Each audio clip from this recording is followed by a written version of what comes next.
Olá, pessoal! Mais um podcast Papo de Perícia, um podcast da Associação da Polícia Científica. E hoje, no nosso 11º episódio, trouxemos um tema muito especial, que é um tema que envolve genética. Gente, sou apaixonada por genética.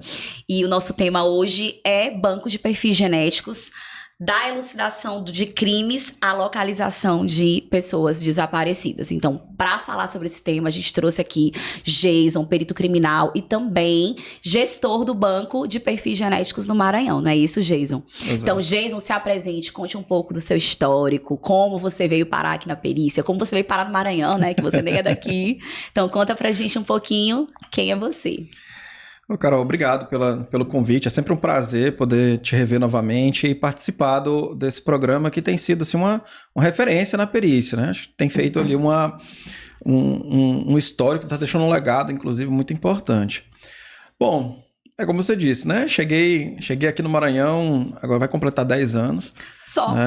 10 anos. 10 anos que eu tô por aqui, mas... já estou muito bem adaptado, aclimatado, gostei muito do estado, gostei do calor, gostei de tudo, das praias. Vim do Centro-Oeste, né? Vim do Tocantins, então naquele calor do Tocantins ali do Planalto, para poder ficar aqui no litoral, é óbvio que aqui fiquei realmente apaixonado.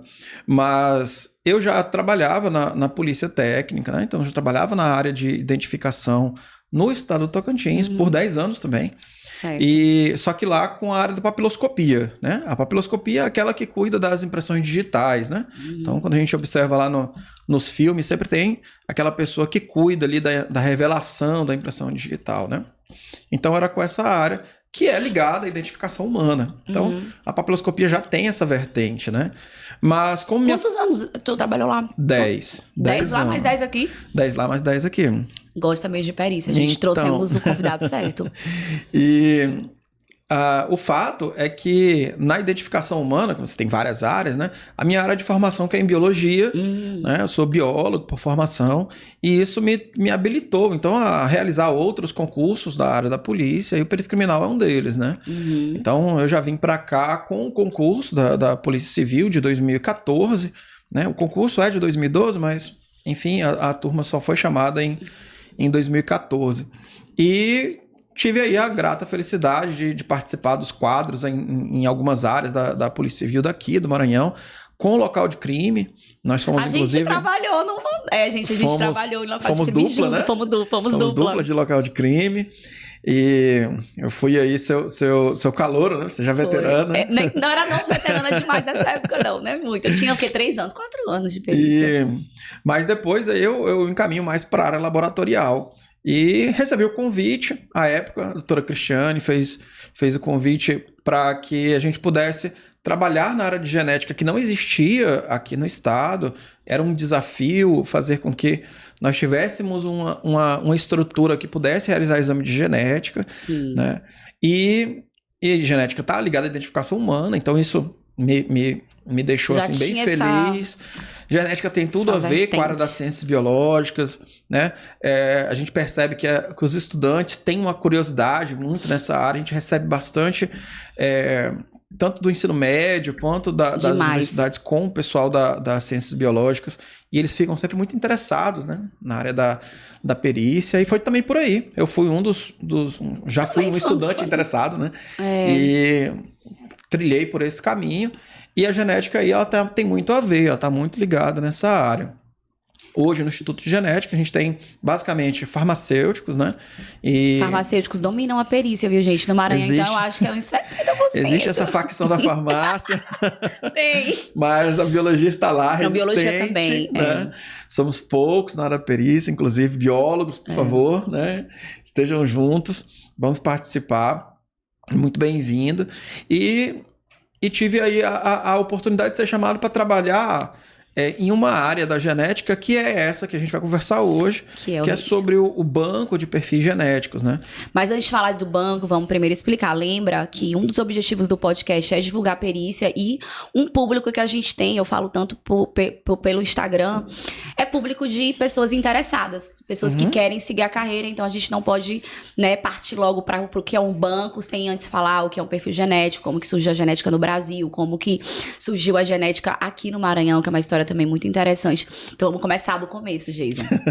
Só para falar primeiro para vocês, o que motivou a gente tá fazendo esse podcast agora, esse mês, foi porque acho que no início do mês, né, Jason, o banco de perfis genéticos chegou ao número de 200 mil perfis inseridos, que é o que a gente vai conversar hoje. Então, é um número alto, que eu tenho muitas dúvidas, gente, dúvidas minhas mesmo, como que se dá essa inserção, quantos peritos estão envolvidos nisso. Eu acho que é isso que a gente vai conversar. Então, vamos começar do início, Jason. Perfeito. Como foi que a genética entrou no Brasil? Porque, na verdade, a genética, vamos falar até a nível mundial, não tem tanto tempo assim. Verdade. Cara. Né? Então, se a gente for pensar... E no Brasil, como é que chegou? Como é que a genética foi tida como uma ferramenta de investigação de crimes? Me conta essa história. Pronto. Até uma curiosidade interessante, né? Que o primeiro caso em que a gente teve a genética como uma ferramenta para a elucidação dos crimes foi um caso do Paraná. Então, lá na Netflix... Não conheço. Na Netflix, nós temos aquele caso do caso Evandro. Ah, já ouvi falar, tá? Eu conheço o caso Evandro, mas eu não conheço a fundo o caso Evandro. Nossa, é uma série que foi baseada, na verdade, eu acho que é na Globoplay, desculpa. Ah, eu ouvi falar, eu não conheço, mas eu ouvi falar.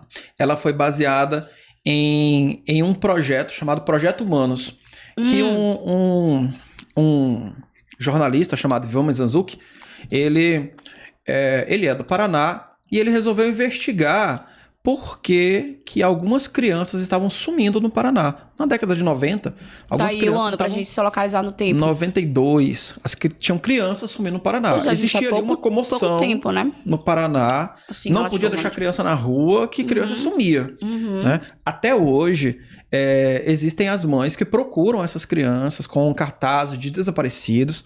Né? E em uma cidade...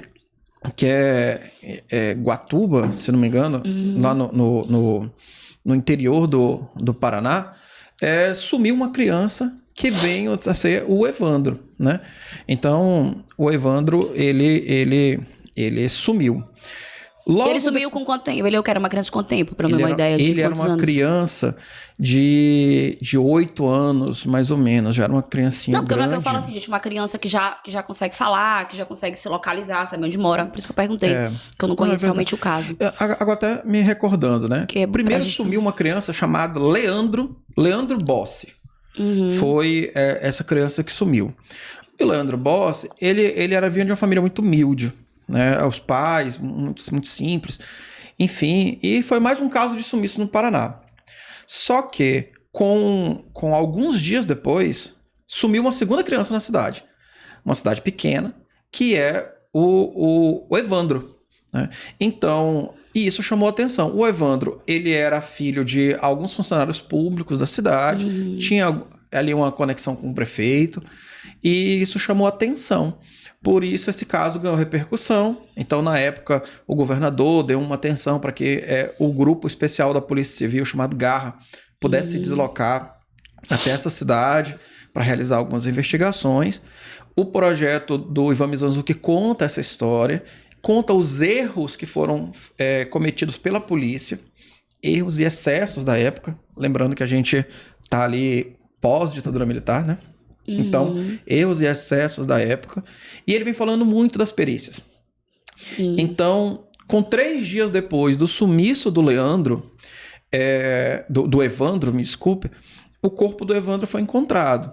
Ele foi encontrado com algumas marcas, como se fossem marcas de rituais. E o corpo foi identificado. Foi o corpo do Evandro. E ele foi identificado através do DNA. Nós, naquela época, não tínhamos laboratório no Brasil instalado, então a polícia contratou um laboratório particular, que existe até hoje, o Laboratório Gene, do Sérgio Pena, em Minas Gerais.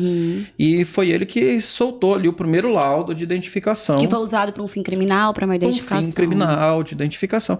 E também para tentar verificar ali os objetos do crime que foram encontrados juntos. Já foi colocado vestígios nessa época? Já, isso aí assim, já fazia essas análises? Fazia. E enfim, encontraram o Evandro, identificaram o Evandro e estavam atrás dos assassinos. Entretanto, o Leandro, que era o primeiro, que já tinha algum tempo já, que tinha sumido, foi quase um ano depois, nunca tinha sido encontrado. Ninguém se sabia se o Leandro tinha sido vendido, se ele tinha se afogado.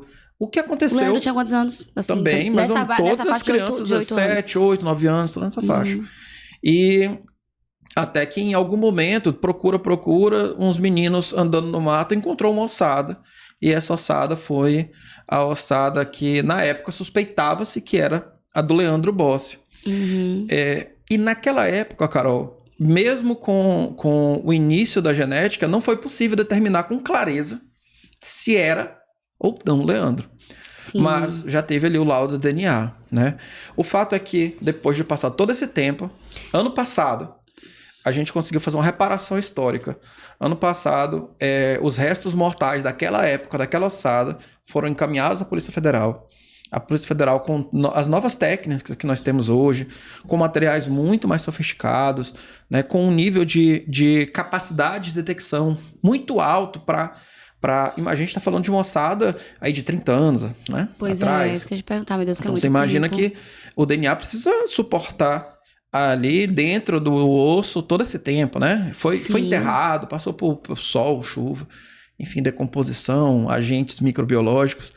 Mas a Polícia Federal, ela conseguiu dar essa resposta e finalmente a família trouxe, eu não conhecia recebeu esse caso, não. essa notícia que, enfim, o Leandro tinha sido identificado. Parece uma notícia ruim, e é uma notícia ruim. Só que, entenda, para uma família que não tem informação de onde está seu filho, é um alento, sabe? Porque minimamente você consegue completar um ciclo. As famílias que têm pessoas em situação de desaparecimento é uma dor constante. Então, imagina, durante anos a família do Leandro recebia ligações, dizia que o Leandro estava em São Paulo, que o Leandro estava em algumas cidades. Inclusive, não, Jason, não saber, eu acho que é o que causa maior problema psicológico na gente, porque eu não sei, tá vivo, tá morto, tá sendo torturado, tá sofrendo, não. É loucura. Muito. Eu acho, pra mim, o não saber, com certeza, não tem nenhum sofrimento maior do que você não saber. Indico muito os podcasts do Ivan Mizanzuki. Inclusive, é até uma vontade que a gente tem de que o Ivan Mizanzuki possa estar presente no evento, no CNC, que vai acontecer, né? Ano que vem, 2024, Congresso Nacional de Criminalística acontecerá na Ilha do Amor. E, gente, já vou dar um spoiler aqui, já está confirmada a data, tá? De 10 a 13 de setembro de 2024, amanhã a gente tem reunião de manhã, já vou sair com Save the Date. Olha, Save the Date. Então, vai ser...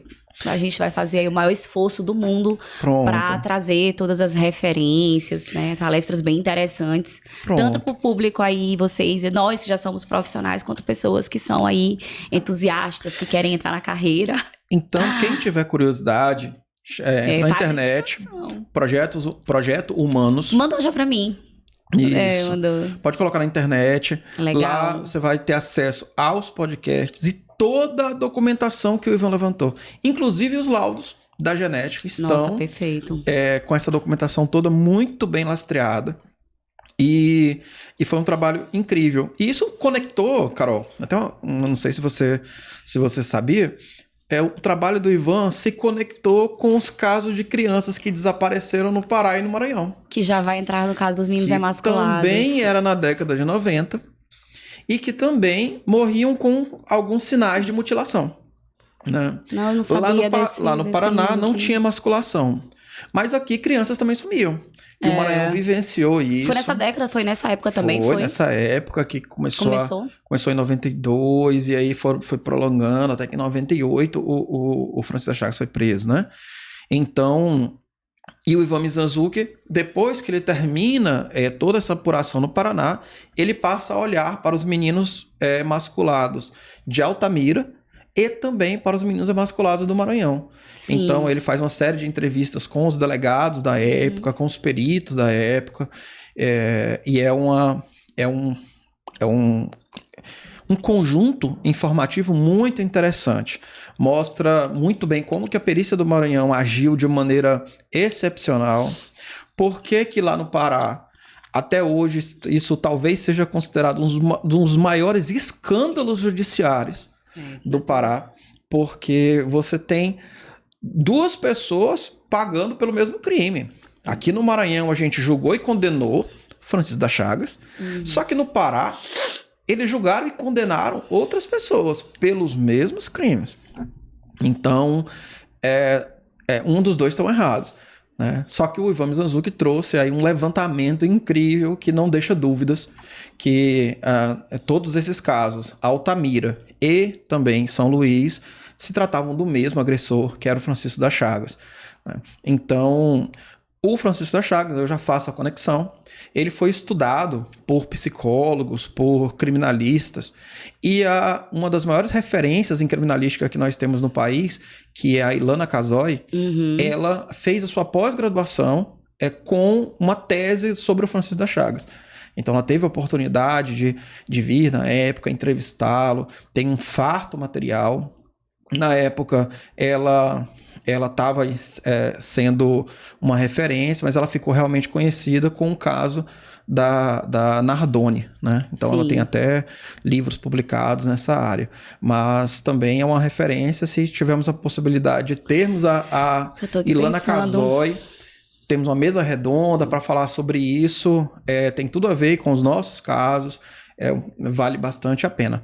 Então foi aí que a genética entrou no cenário nacional, resolvendo o caso de pessoas desaparecidas, né? Geralmente, o banco, quando a gente fala... Mas aí ela entrou somente, Jason, fazendo um trabalho, usando um laboratório que não era oficial e tal. Depois, aí tu vai chegar nessa parte da gente falar realmente como que isso se estruturou aí no Brasil, como é que começaram a surgir os laboratórios de genética... que a gente tem que falar que faz pouco tempo. Faz pouco tempo. Tudo começou em Brasília, né? Com a Polícia Civil de Brasília. A Polícia Civil de Brasília, a PCDF, começou os trabalhos em 98 com... Nossa, gente, é pouco tempo demais. Pouco tempo, né? Muito pouco tempo, porque eu falo que a gente já tem... A gente assistiu a Copa agora, de 98, meu Deus, eu tô pensando, né? que eu tenho 13 anos de perícia, meu pai do céu. E ela começou em 98 com algumas pessoas que foram os desbravadores. Aqui no Nordeste, nós tivemos... Foi o Laboratório Bahia? Da Paraíba. Foi o principal que começou. Foi o precursor, né? E o estado do Maranhão, a gente começa em 2017.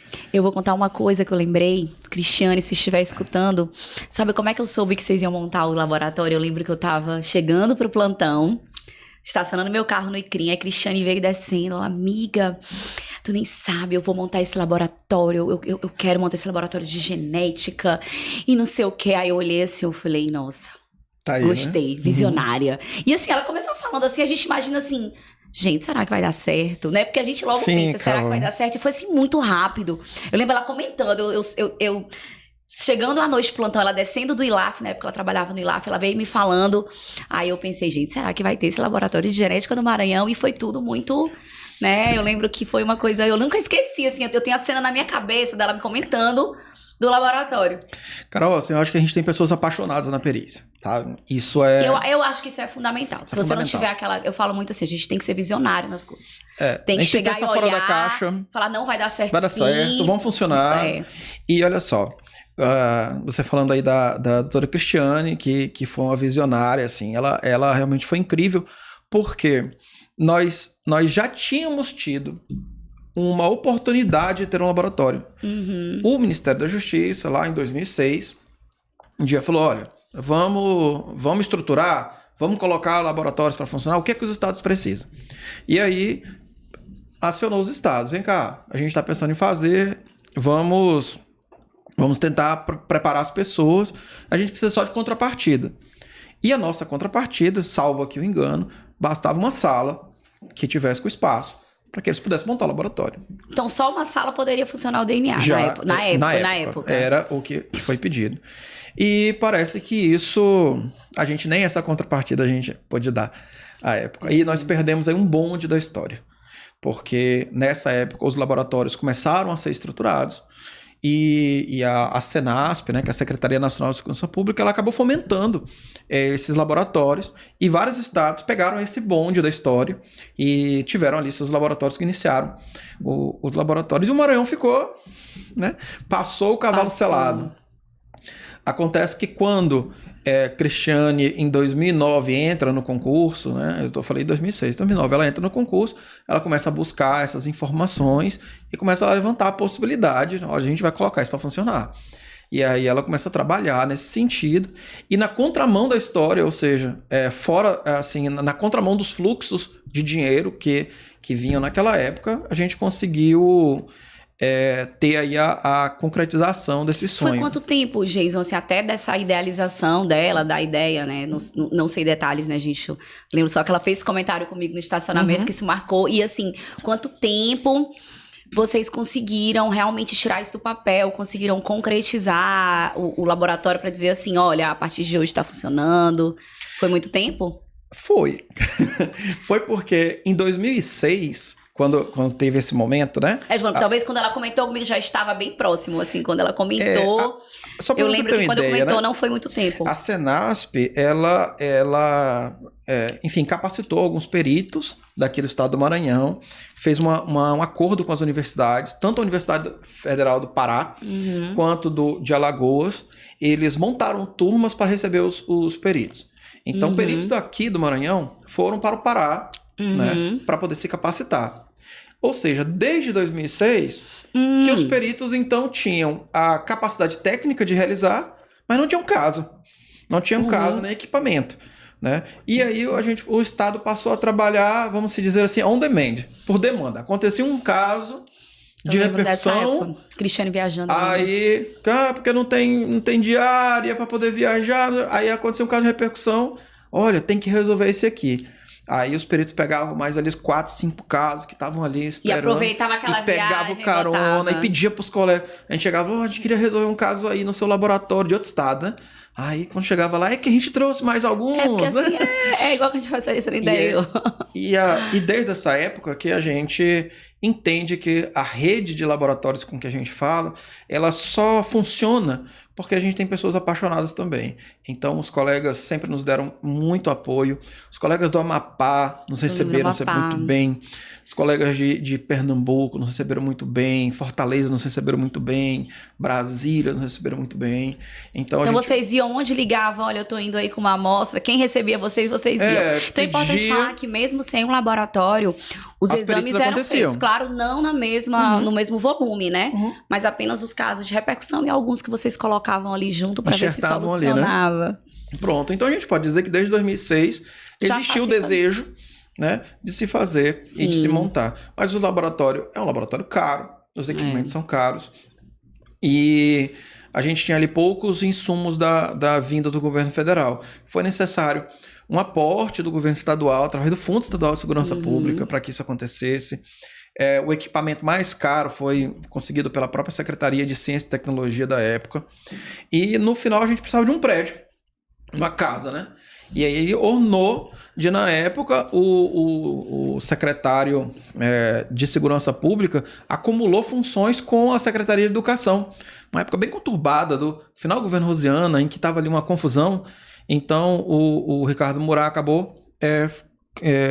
ao mesmo tempo que ele assumia a Secretaria de Segurança Pública, assumia a de Saúde. E foi justamente quando chegou a demanda. Precisamos de um prédio. E ele lembrou. Ele falou assim, olha, eu tenho um prédio que a Secretaria de Saúde não usa mais, que era o prédio do antigo LACEN. Fui até estagiária, gente, no LACEN, naquele prédio. E até hoje nós estamos nesse prédio, que foi cedido pela Secretaria de Saúde, né? E foi um prédio que pra gente, assim, foi uma felicidade imensa, porque já era um prédio com uma área, metro quadrado construído muito grande, 1.200 metros quadrados, e todo montado para laboratorial, né? Então, pra gente, assim, foi o momento para começar. Esse foi o pontapé. Eu vou dizer assim, né? Tivemos aí o eclipse solar, que foi o alinhamento dos astros, né?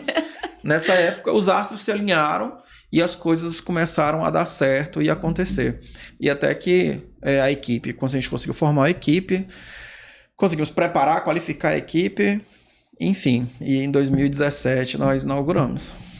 Gente, que História. Tem uma trajetória, né? Tem uma trajetória para vocês verem como realmente demora para isso acontecer e o quanto tempo, né? Então.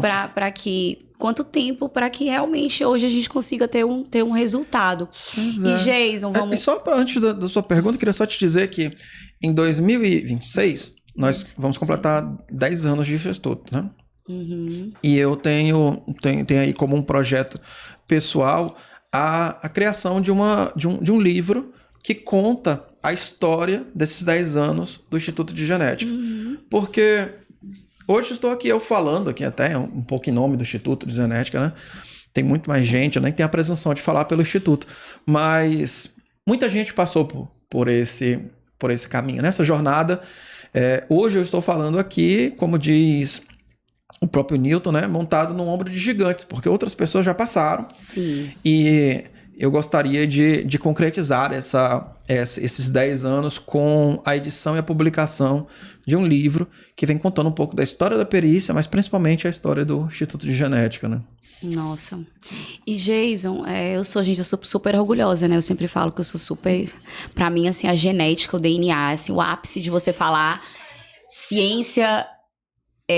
trabalhar a ciência em favor da justiça, eu acho que a genética é assim o ápice de tudo, né? Isso. E, Geison, vamos falar dos laboratórios. Então, a gente contou um pouquinho aqui da história do laboratório do Maranhão e vamos falar a nível de Brasil. Quantos estados hoje têm laboratório? Todos já têm laboratório, tem estado que ainda não tem e faz a mesma dinâmica que a gente fazia aqui na época, que era usar o laboratório de outro estado. Como é que está a nível Brasil? Pronto. Hoje, todos os estados, todas as unidades federativas possuem laboratório funcionando, operando plenamente. Entretanto, nem todos os laboratórios estão conectados na rede. Essa era uma dúvida minha. Pronto. Pra eu entender isso. Eu falei, gente, mas porque tava dando 22 estão na rede. 22 estão na rede. Tá, então essa era a dúvida que eu estava entendendo. E tem 5 que tá fora. O último, recente, que entrou esse ano, foi o estado Tocantins. O teu ex-estado Mabel, Proense. Mabel. Eu olhei e falei, como assim, Mabel? Você não está na rede, Mabel. Foi uma felicidade pra gente, porque o estado do Tocantins foi um dos estados que pegou a primeira leva, que é aquela que eu contei, mas teve muita dificuldade ali no início, o estado estava começando, né? Tudo, imagina que no estado do Tocantins tudo precisava, né? O estado do Tocantins começou em 1988. Com a Constituição, né? Verdade, realmente então, é muito. Você for pensar, é pouco tempo, assim. Pouco tempo para que você pudesse criar a capital, né? De Palmas e tudo. E inaugurar a capital e depois já... Enfim. O fato é que só hoje que o estado de Tocantins entra como caçula da rede e foi muito bem recebido. Temos alguns estados no Nordeste que não fazem parte ainda. O Piauí não faz parte. Está em processo aí final de adequação. Sergipe, Rio Grande do Norte também não faz parte. E no Norte, Roraima e o Acre. Também então, para a gente entender, eu estou voltando aqui numa posição aqui de quem não está ouvindo o podcast, olhando, assistindo no YouTube ou ouvindo pelo Spotify e não tem ideia do que a gente está falando. Então, a gente está falando que pode existir um laboratório de genética e ele não está inserido numa rede. Então, explica pra gente que rede é essa? O que rede é essa? Pra gente entender. Falar de laboratório do Nordeste, na Bahia. Meu Deus, rede, como assim? Que é isso? Carol, essa rede é um dos grandes triunfos, um gol de placa que a Segurança Pública do Brasil fez, que é a possibilidade de interligar todos os laboratórios que a gente tem no Brasil, montando assim uma rede, né? Uma rede de laboratórios. E o que eles fazem? Eles compartilham seus perfis genéticos. Então, vou falando do Maranhão. O Maranhão tem um banco. Esse banco, ele é alimentado basicamente com vestígios de local de crime e de criminosos. Vestígios de suspeitos e condenados por crime. Então, para ser bem didático, né? Quando o perito do local vai ao local de crime, o perito geralmente da externa, do ICRIM, que é a nossa referência, né? Xodó, tá, gente? É o espelho da perícia, né? Que é aquele que a gente observa nos carros aí, todos cheios de luz, estão na rua. É o que chega primeiro, que é o que entra primeiro nos locais, né? De suicídio, de morte violenta, acidente de trânsito. Esses peritos, eles estão ali capacitados para conseguir identificar marcas, vestígios, sinais que possam contar a história do crime, primeiro modo, que é a função da polícia, materializar o crime, né? Ou houve crime, tá? Isso a gente fica sabendo pela perícia. E depois, de uma maneira subsidiária, tentar indicar a autoria. Sim. Será que eu consigo saber quem foi o autor do crime? Então, quando o perito de local ele consegue identificar que no local de crime você tem vestígios biológicos, e aí eu tô falando de sangue, eu tô falando de urina, eu tô falando de sêmen, eu tô falando de pedaço de cabelo, pedaço de tecido humano. É o que vocês olham nos filmes, nos seriados, é isso mesmo, a genética simboliza isso. O perito conseguiu identificar, tem vestígio biológico? Tem. Você consegue observar se esse vestígio biológico refere-se à vítima ou ele tem indicação que possa ser do autor. Será que no modo de entrada, né? Será que aonde será que ele ou teve um corte ou algum objeto que ele deixou, né? Indica a autoria? Então, já é o segundo elemento. Vestígio biológico, indicação de autoria. Sim. Então, esse perito ele pode realizar a coleta desse material. Os peritos de local de crime, eles são capacitados para conseguir realizar a coleta desse material biológico e encaminhar isso até a seção de genética, né? Então, o Instituto de Genética, aí outros peritos, que já são do Instituto de Genética, eles têm a capacidade de quê? De extrair o DNA desse material. Sim. Então, se é, por exemplo, sangue, que a gente possa extrair o DNA de lá, se é sêmen, do lado de dentro. E o DNA, como a gente já aprendeu aí na escola ou nos filmes, ele é como se fosse um código de barras da pessoa. É como se fosse um CPF biológico. Porque do DNA eu consigo tirar esse perfil genético. O perfil genético é esse nosso CPF. São literalmente números mesmo, né? Certo. Então, cada um tem o seu. Você tem o seu, eu tenho o meu. Cada pessoa tem, no Brasil, tem o seu CPF.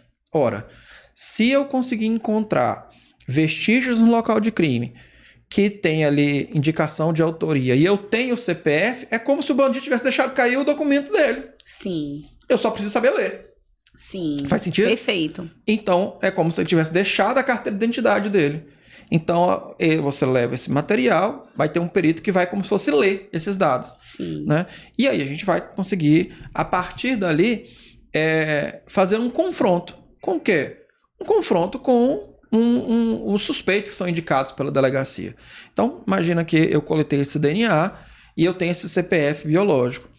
Esse CPF biológico, ele traz que tipo de informação para mim? Ele traz essa sequência de números e ele me diz se é homem ou se é mulher. Ele não me traz outra informação, por exemplo, se essa pessoa é alta, se ela é baixa. Ele não diz se ela é negra, se ela é branca. Ele não fala se ela tem cor dos olhos. Esse CPF biológico, ele é apenas um conjunto de números que é individual seu. Por isso que ele é um sistema de identificação, de individualização do indivíduo, né? Então, ele é só seu. Logo, como ele não me traz nome, não me traz cor, não me traz nada, eu preciso das investigações da polícia. Então, o delegado vai fazer suas investigações e vamos supor que ele vai mandar 10 suspeitos. Nós vamos retirar o material biológico de cada um dos 10, extrair o DNA e achar o CPF biológico de cada um, né? Que é o que a gente, lá dentro da perícia, a gente chama de perfil genético. Então, eu vou atrás desse perfil genético. Quando eu comparo com aquilo que eu encontrei no local de crime, ele bate na sua integralidade. Sim. Bate 100% com o material. Então, quando ocorre isso, a gente chama que ocorreu match. Igual no Tinder, né? Sim, deu match. Deu match, né? Só que nesse caso é um match criminal, né? Então, você deu um match e aí a gente consegue, então, relacionar essa pessoa ou ao local de crime, ou à arma do crime, ou até mesmo a vítima, né? Imagina aí que num caso de violência sexual, a vítima pode ter ali marcas de violência sexual e você consegue relacionar ele, inclusive, à vítima. O problema ocorre quando você não tem suspeito. Sim. Quando você não tem suspeito, segundo o Fórum Nacional de Segurança Pública, a cada 100 inquéritos, apenas 8 indicam a autoria, né? E alguns dados dizem que até menos que isso. Né? Então, a gente tem poucos casos aí de indicação de autoria. Alguns casos você não tem, por exemplo, testemunhas. Casos sexuais que é um crime que ocorre muitas vezes dentro de casa. é um crime que ocorre em lugar ermo, não tem testemunha, né? Às vezes é só a palavra da vítima. Tanto é que a própria lei transformou o testemunho da vítima em prova, né? Porque pela completa ausência de outros elementos, a lei falou, não, eu só tenho, para não ter prova, eu tenho o testemunho da vítima. E isso traz um benefício, que a vítima pode, a palavra dela é quase incontestável, e isso traz um problema. Porque a palavra da vítima, muitas vezes, ela é errada. Não porque a vítima quer que seja errada, mas é porque existe todo um conjunto, no caso de violência sexual, que faz com que muitas vezes a pessoa identifique uma pessoa errada, faça associações mentais que não existem. Tem problemas na percepção, né? A gente tem aqui problema na percepção. Olha, até pelo estado emocional muito abalado, você pode ter essa percepção abalada. É por isso que nós precisamos investir na perícia. Porque Sim. Nesse caso, não tem um jargão na área jurídica, diz que a perícia é a rainha das provas. Sim. E a testemunha é a prostituta das provas. Então, no caso da violência sexual, é importante que a gente sempre tenha a parte técnica. Uhum. Só que quando você não tem indicação de autoria, você precisa procurar em algum lugar, em algum repositório, em algum banco. Daí a necessidade da gente ter um banco já com outros perfis de crime, que a gente já coletou anteriormente, ou perfis de criminosos. Sim. Então, nós temos a possibilidade de incluir nesse banco pessoas suspeitas de crime e pessoas que foram condenadas por crime. Sim. Então, a gente vai falar um pouquinho mais sobre os nossos números, né? Mas explicando como é que esse banco é feito. Então, esse Banco do Maranhão, eu espelho, eu compartilho ele com uma base nacional. Essa base nacional, ela recebe tanto do Maranhão quanto de todos os outros que estão na rede. Por isso que a gente tem 22 laboratórios que hoje compartilham na rede. É isso que eu tava na mesma dúvida, porque eu falei, gente, será que só tem 22? Agora tu me explicou mas que, na verdade, outros... que existem os outros, mas eles não estão na rede. Mas eles fazem DNA, mas sem estar na rede. Por que eles não estão na rede? Por que eles não estão na rede? Por que eles não estão na rede? É a pergunta, por que eles não estão na rede? Tem uma Bel Proença, eu quero saber por que você não está na rede. Exato. Porque para você fazer parte da rede, existe ali como se fosse um vestibular, né? Existe ali um critério. Ainda bem que o Maranhão passou. Tá vendo? Então, um Enem para entrar na rede. E...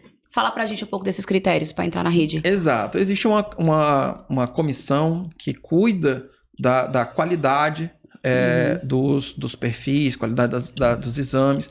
Ela tem critérios ali que são movidos por normas técnicas, né? Então, baseado em algumas resoluções que a rede traz, baseado na resolução 17.025 da ISO, ela estabelece quais são as condições mínimas que um laboratório tem que ter de reprodutibilidade. O que é isso? É a capacidade que eu tenho de que um perfil que eu obtenha esse perfil hoje, será que se eu fizer esse exame amanhã, esse exame se repete com os mesmos elementos? Se eu testar os mesmos elementos, porque a ciência é isso, né? Eu uso o mesmo método, com os mesmos elementos, tem que ter o mesmo resultado. Se eu tiver resultados aleatórios, eu não estou praticando a ciência. Então, será que um laboratório em outro estado, em outro país, na Tailândia, se aplicar o mesmo método, vai ter o mesmo resultado? Sim, entendi. A partir do momento que eu consigo garantir isso, a partir do momento que eu consigo garantir o rastreio, a cadeia de custódia dessa amostra, né? A partir do momento que eu consigo assegurar que as instalações físicas do laboratório são compatíveis, esse laboratório passa então a estar habilitado com alguns cursos, então eles estão habilitados a entrar na rede, né? Não é que esses laboratórios não passaram por isso, por esse Enem, mas eles estão em processo de adaptação. Para chegar o momento de fazer a prova do Enem, né? Graças, vão passar todos. Vão passar todos. É o nosso objetivo, que o Brasil, na final, não adianta uma rede com buraco. E Jason, né? A outra pergunta, já puxando para essa, que é uma dúvida também minha, eu não vi, pelo menos nesse material, até que tu compartilhaste comigo. Quantos peritos hoje no Brasil estão envolvidos, eu não sei se a gente fala habilitado, é também outra pergunta, a trabalhar com genética, porque eu vejo, a gente aqui em São Luís tem quantos peritos? Nós somos 9. 9, gente, é muito pouco. Muito pouco. Então, quero dizer, a nível do Brasil também tem essa deficiência nos laboratórios de genética? Vocês têm o número de pessoas habilitadas? É a pergunta. Existe um curso mínimo, uma formação mínima para o perito trabalhar com genética forense? Pronto. Esses são um dos critérios do exame da rede, né? Que a gente faz, que é você ter um número mínimo de peritos no laboratório. Sim. E esses peritos terem informações mínimas, né? Isso. É isso que eu queria saber. Você não consegue entrar na rede se você não tiver pelo menos 4 peritos dedicados ao laboratório. Esse é o número mínimo para que você possa entrar. Mas ainda é muito, muito, muito pouco, gente. Ainda é muito, muito, muito pouco. Esse número, é inclusive, pouco. ele tende a aumentar um pouco mais. Esse é o mínimo. Mas a própria Senasp traz o que é o ideal. E os laboratórios têm como número ideal em torno de 15 a 20 peritos.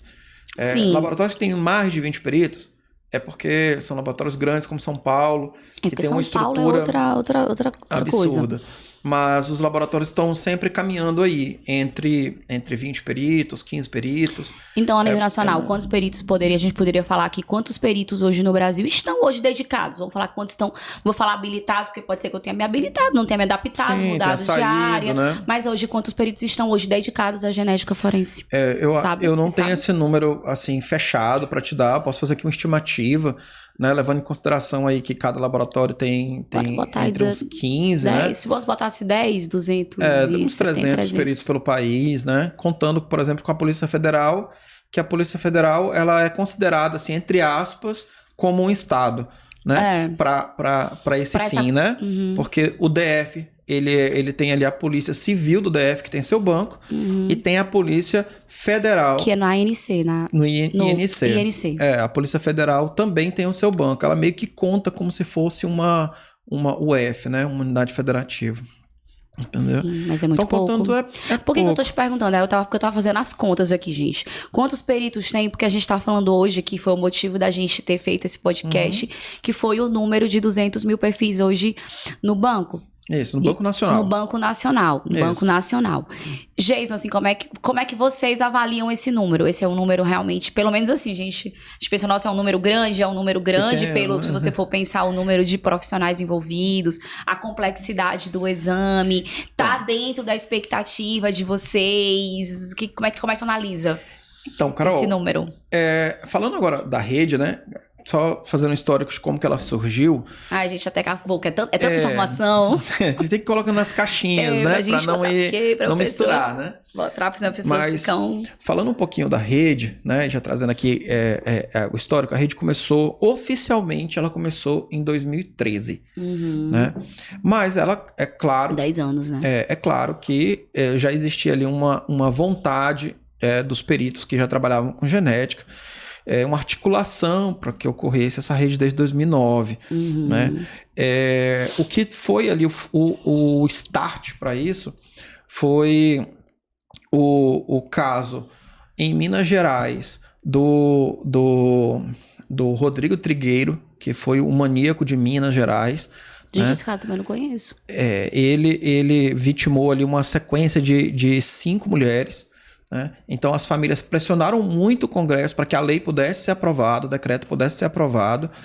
E também o caso do acidente do voo do Air France, que saiu daqui do Brasil com destino à França e acabou caindo, né, no meio do oceano. A possibilidade que nós temos de usar o banco para resolver crimes, como no caso do Rodrigo Trigueiro, e para resolver casos de pessoas em situação de desaparecimento, como no caso do voo do Air France, trouxe ali o combustível necessário que a gente precisava para engatar na rede. Sim. Então, em 2013, a então presidente Dilma sanciona, né, o banco e a gente começa a arrumar, assim, de maneira técnica, como que são os critérios da rede, né? E trazer ali as diretrizes. Então, desde 2013 para cá, que isso vem ocorrendo. E aí, os laboratórios precisavam de um software para colocar esses dados dentro, porque essas informações, elas não são informações biológicas, né? O DNA, nós trazemos esse CPF biológico, mas é uma sequência de números. Então, é um arquivo de computador que a gente acaba fazendo um arquivo com uma sequência de números. E essa sequência é o teu número, né? A minha sequência é o meu número. E isso a gente coloca dentro de um software. Esse software nós chamamos de Codes. O Codes, ele é um software conhecido mundialmente. Ele foi desenvolvido pela polícia americana, pela FBI. e ele foi desenvolvido e foi compartilhado com a polícia brasileira. Então, o mesmo software que é utilizado lá nos Estados Unidos, com a polícia americana, com a CIA, com a FBI, é o mesmo software que é utilizado aqui no Brasil, com a Polícia Federal, e é o que é utilizado aqui no Maranhão, em todos esses laboratórios da rede. Tanto é que essas atualizações, todo ano, existe a Codes Conference, que a gente fica sabendo das atualizações, e ele é sempre feito novas versões, e a gente vai atualizando os nossos. Então, hoje aqui no Brasil, nós estamos com o Codes 9, e lá nos Estados Unidos roda o Codes 11. E agora eles vão passar para o 12, e a gente aqui vai passar para o 11. A gente está sempre um ponto atrás deles, né? Mas tudo bem, os caras estão fazendo mesmo, né? Mas eles desenvolvem o que tem de melhor e compartilha também com o Brasil. Compartilha com vários outros países, é verdade. Mas a gente também está envolvido nisso, né? E é através do Codes que a gente consegue compartilhar esses perfis. E por que a gente faz? Por que a gente compartilha? Né? 200 mil perfis, agora que a rede chegou, porque o Codes ele tem uma característica, ele checa as informações entre os estados. Então, por exemplo, se o criminoso cometeu um crime no Tocantins, agora que o Tocantins está na rede, aquele crime que ele cometeu no Tocantins, se o criminoso cometeu um aqui também, a gente fica sabendo. Sim. Porque as informações estão conectadas. Se ele cometeu um crime no Pará e um crime também no Maranhão, a gente fica sabendo. Então, o crime não tem fronteiras. Somos nós que temos as fronteiras, né? A gente que tem circunscrição. Então, não é porque eu cheguei ali na fronteira de Imperatriz, aí o criminoso passou para Tocantins, agora eu não posso fazer mais nada, porque agora já é outro departamento. Mas o criminoso não está aí com isso. Né? É somente a gente que tem limitação, por isso a gente precisa desenvolver ferramentas. Eu fico babando, porque eu acho assim fantástico. A gente tem que desenvolver ferramentas que sejam transfronteiriças, né?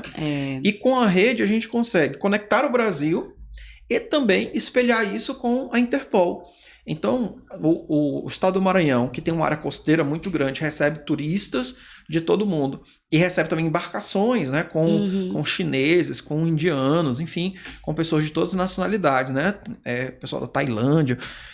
Caso ocorra um crime aqui com uma pessoa, um estrangeiro, seja ele a vítima ou o criminoso, a gente pode compartilhar esse perfil, abrir aí uma notificação na Interpol e compartilhar esse perfil justamente com organismos internacionais. Sim. Então, isso hoje é fato, isso existe.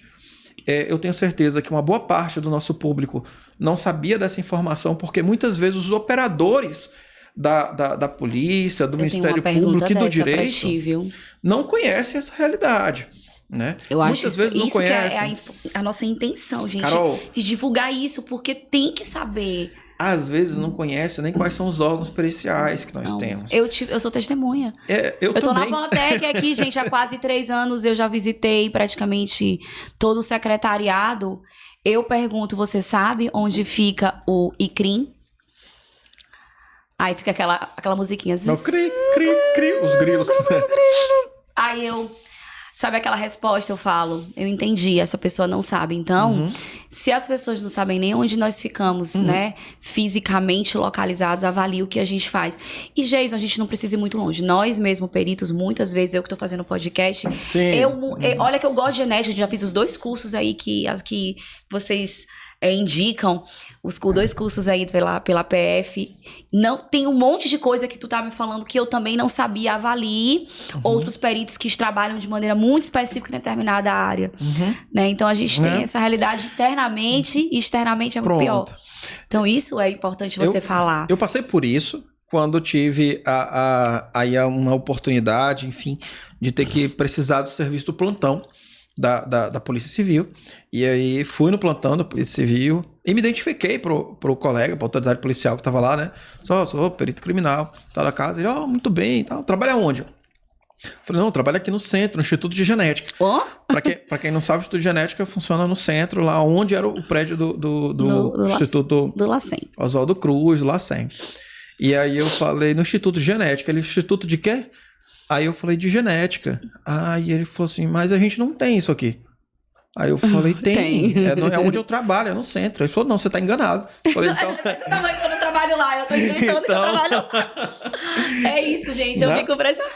que a gente não Ou sabe. seja, né, acaba que é necessário que espaços como esse que nós estamos hoje, de conversa, de estar nas redes, no YouTube, nos tocadores de podcast, isso é utilizado para que a gente possa não só falar das características da perícia, mas inclusive apresentar a perícia para os outros órgãos, para o Ministério Público. Primeira vez que eu vim aqui, recebi assim, muitas informações assim, muito positivas de muitos membros do Ministério Público que acompanharam o podcast e ficaram. Já indica para eles esse, para saberem também sobre a rede. Exatamente. E, enfim, aí foi assim que a rede está estruturada com esse software da polícia americana, né? CODES é um anagrama de Combined DNA System, né? E hoje a gente consegue operar essa ferramenta. Lá nos Estados Unidos, a gente tem para mais de 1 milhão de perfis, né? Eu ia fazer, por isso que eu perguntei assim, 200 mil, porque assim, é muito, é pouco, é o esperado. E a nível mundial, como é que tu poderia me fazer essa comparativa que tu já tá fazendo? Como seria? Quantos tem nos Estados Unidos? Vamos falar o Reino Unido também, né? Que eu acho que é um dos primeiros. Né? Vocês têm esses números? Hoje o Brasil, em relação à rede, é a segunda maior no mundo. Nosso país é continental, né?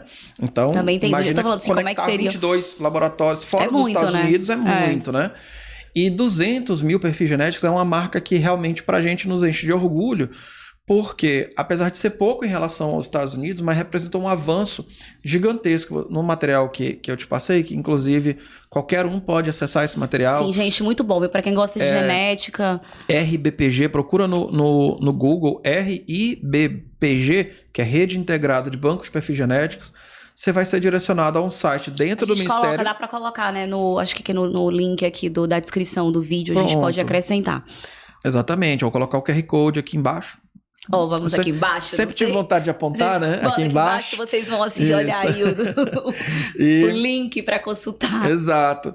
E nesse você consegue acompanhar tanto os relatórios que ocorrem semestrais, né? Como também você pode acompanhar os relatórios que já não são textuais, mas são através de Power BI, relatórios interativos, e você entender como que o banco está crescendo, né? De maneira online.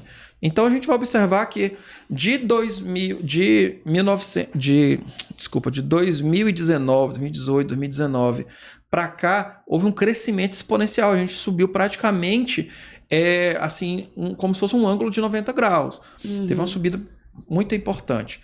Por quê? Porque nós começamos a ter um fomento do Ministério da Segurança Pública, do Ministério da Justiça e Segurança Pública, para a inclusão dos condenados pela justiça. Sim. Então, imagina, hoje o Brasil ele tem cerca de 850 mil pessoas dentro do sistema carcerário. Sim. E essas pessoas, uma boa parte delas, pelo menos umas 500 mil pessoas deveriam estar dentro do banco, inseridas no banco. Porque existem as condições já jurídicas... Deixa eu responder uma pergunta minha, para eu entender quantas pessoas têm, quantas deveriam estar... de acordo com os critérios. Então, de 850 mil, que hoje é a população carcerária.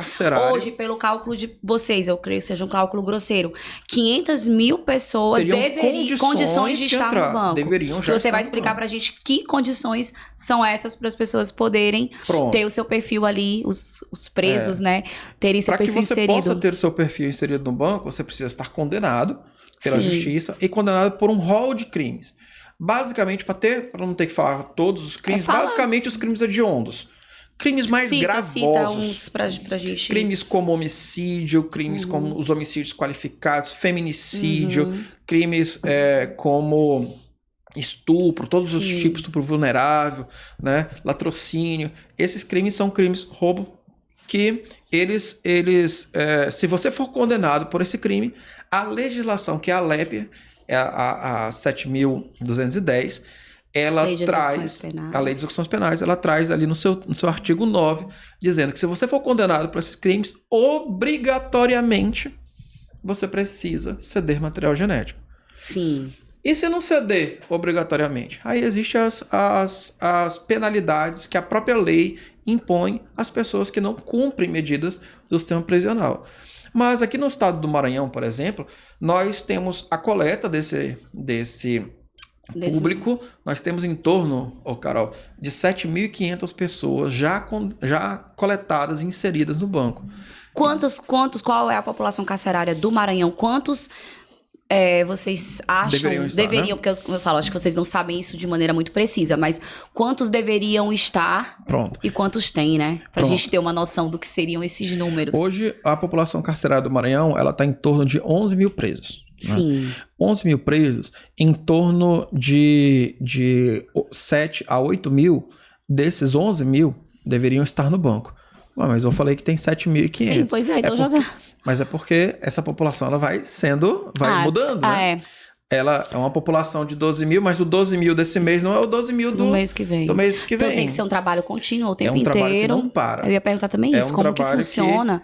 Se vocês tinham que estar o tempo inteiro dentro dos presídios, buscando, né, esses presos. E também, uma curiosidade, como é que vocês chegam? Como é que vocês chegam no presídio? Como é que vocês procuram esses presos?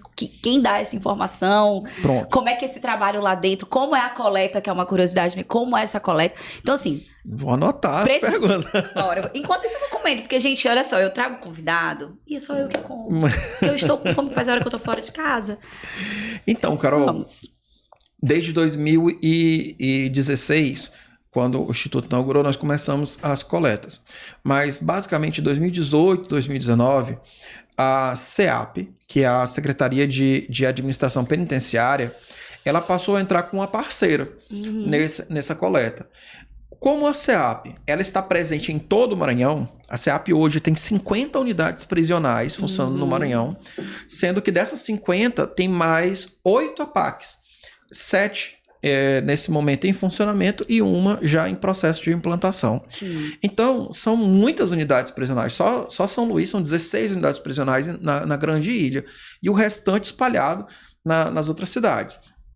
Não tem perícia em todas as cidades. Sim. Então, a administração penitenciária, ela passou por cursos de capacitação, onde eles foram preparados, eles foram certificados para conseguir identificar quando que esse preso encontra-se nessa condição. Nessa condição, que atenda a esses requisitos. Que atenda a essa regra de negócios. Sim. Então, hoje, o Maranhão tem um sistema que é copiado pelo Brasil inteiro.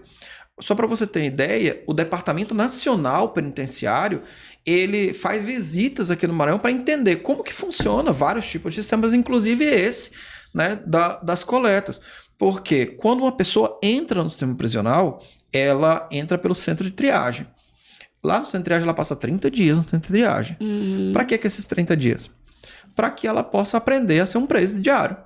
É um cursinho preparatório.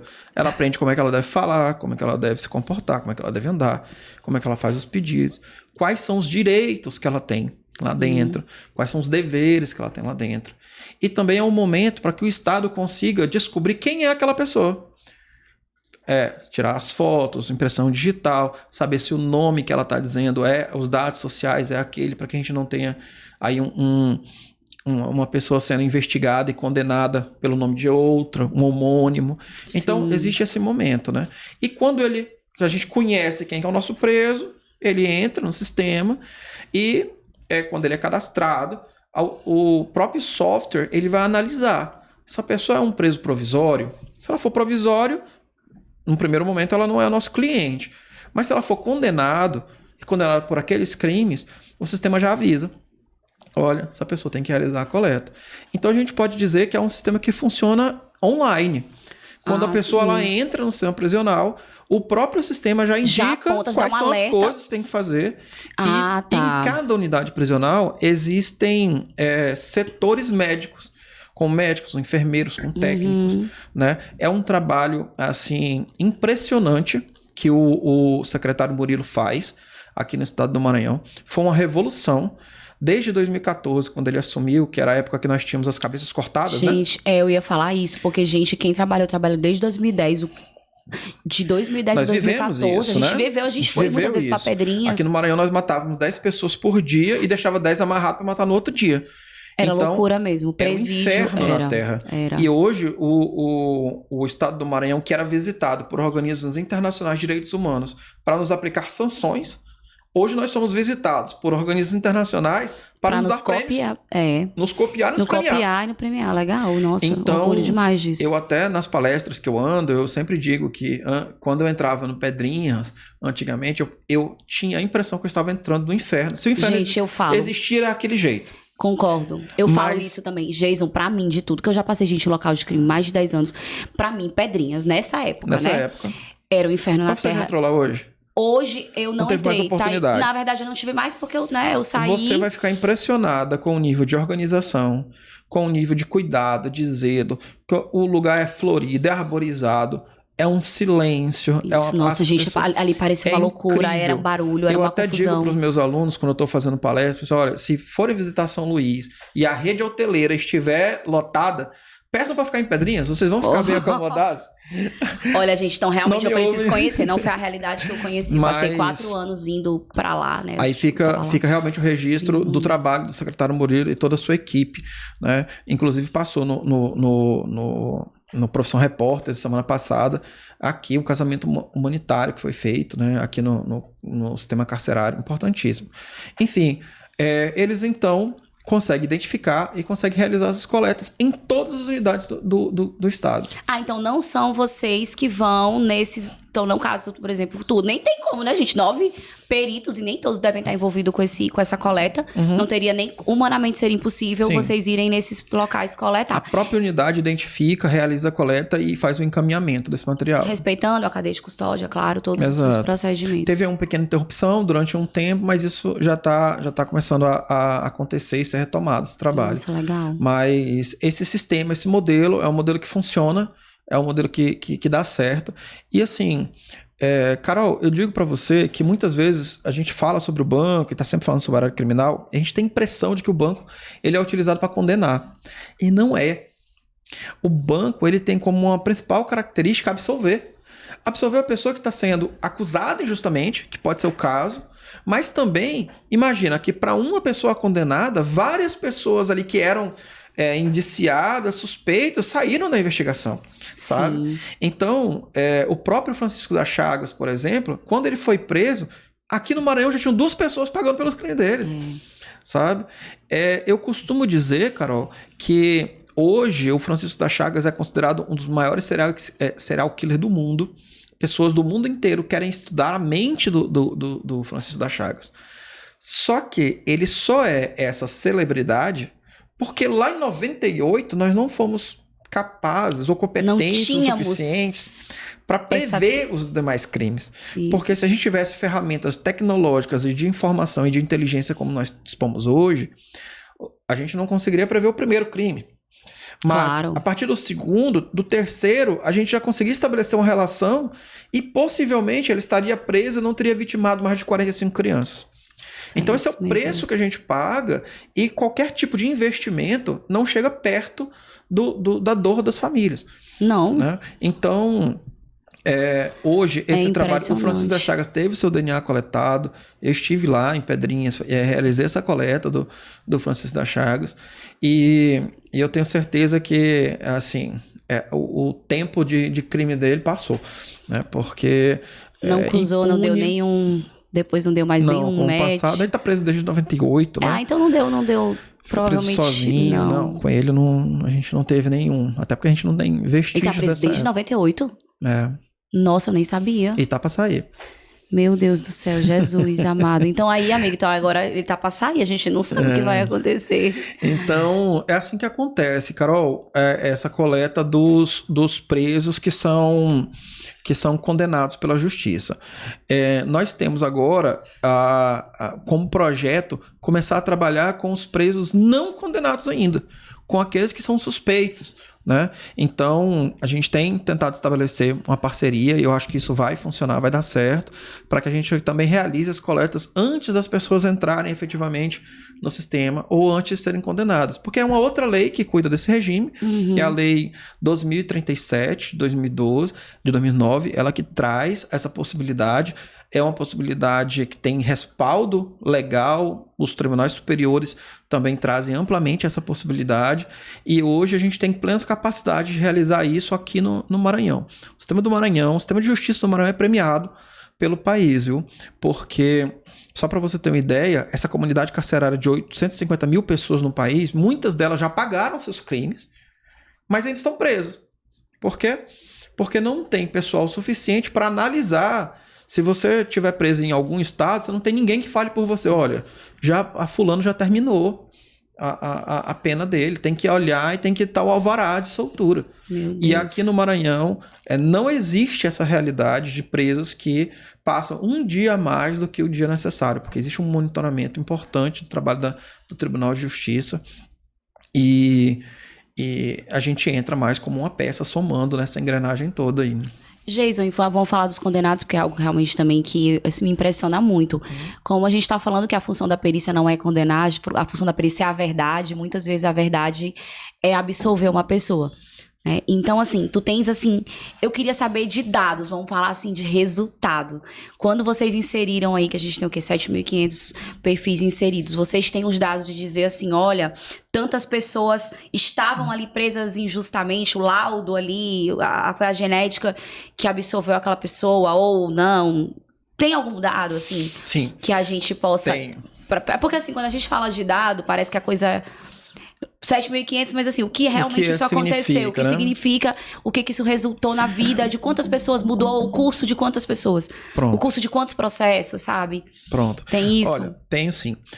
Eu vou te contar um caso que nós tivemos, um caso de 2009, em que nós tivemos uma vítima que ela foi atacada, estuprada no Maiobão. Sim. Tava acontecendo alguns estupros no Maiobão, que uma pessoa atacava as pessoas com uma bicicleta, colocava a mulher ali no varão da bicicleta, levava para um lugar ermo, né? E essa uma menor foi atacada em 2009. A polícia investigou na época, né? Investigou, chegou a um suspeito. O suspeito foi indiciado, trouxeram a menina vítima para ela poder fazer aquela reconstituição, né? Quando ela olhou o suspeito, ela começou a chorar imediatamente. Entrou em pranto, começou a se tremer toda. É ele, tira da minha frente, pelo amor de Deus. Que ela relembrou, né? Tudo o que aconteceu. E a polícia prendeu, né? Nessa época, a gente não fazia o DNA aqui, né? Mas a gente viajava para fazer o DNA fora. Sim. Nós viajamos para fazer o DNA e quando saiu o resultado, não bateu. Não era o DNA do cara. Aí a polícia, bom... Então ela fez coleta, né? Fez a coleta dos vestígios, fez a coleta dos vestígios, a gente coletou do suspeito que estava preso. E chegou o resultado, não era ele. Não era ele, não deu match. Aí, não deu match. Aí a polícia investigou. Em 2010, um ano depois, ela chegou a outro suspeito. E aí, com uma materialidade muito mais forte, com a bicicleta, com vestes, e enfim, com informações, chama a menina de novo. Para olhar o segundo, a menina, quando vê o segundo, aí a menina tem certeza mesmo. Porque começa a chorar, aquela coisa toda. Vai fazer o exame de DNA, não bate com o segundo. Meu Deus do céu. Aí, eu acredito que a delegada já estava até zangada com a perícia, né? Nossa, mas eu trabalho e vocês ficam estragando o trabalho, né? Mas esse segundo, por exemplo, ele continuou em indiciamento, ele foi para ser julgado. E aí, mesmo com esse laudo, aí apontando ele como negativo. O fato é que somente em 2019, aí a gente conta 10 anos assim, do tempo, com a criação do Instituto de Genética, capacitação dos peritos, com o trabalho de coleta nos presídios, com o CODES, né, que é ligado à rede, a gente incluiu esses vestígios e a gente teve um match. Um match com um suspeito. Quando a gente foi observar, o suspeito batia com todas as características que eram ditas, já era um suspeito de outros crimes, e isso foi levado até a autoridade judiciária. O que a gente tem, por exemplo, é um... Então, esse cara, não, aí me explica, esse que ela tinha falado estava preso, porque ele mesmo foi preso e foi julgado. Pois é, mesmo com o resultado do DNA, porque é uma pergunta também, mesmo com o resultado do DNA dando negativo... Só que ele não foi condenado. Ah, sim, ele chegou... Só que ele foi julgado, e aí, por uma ausência de provas, sim, ficou ali. Mas aquele tumulto na vida da pessoa... Aquele tumulto na vida da pessoa, né? E pior, né? A vítima, quando você passa por um crime que você não tem resolução, Você imagina que a pessoa... situação de insegurança, uma situação... Significa que quem te agrediu pode estar... te agredir de novo.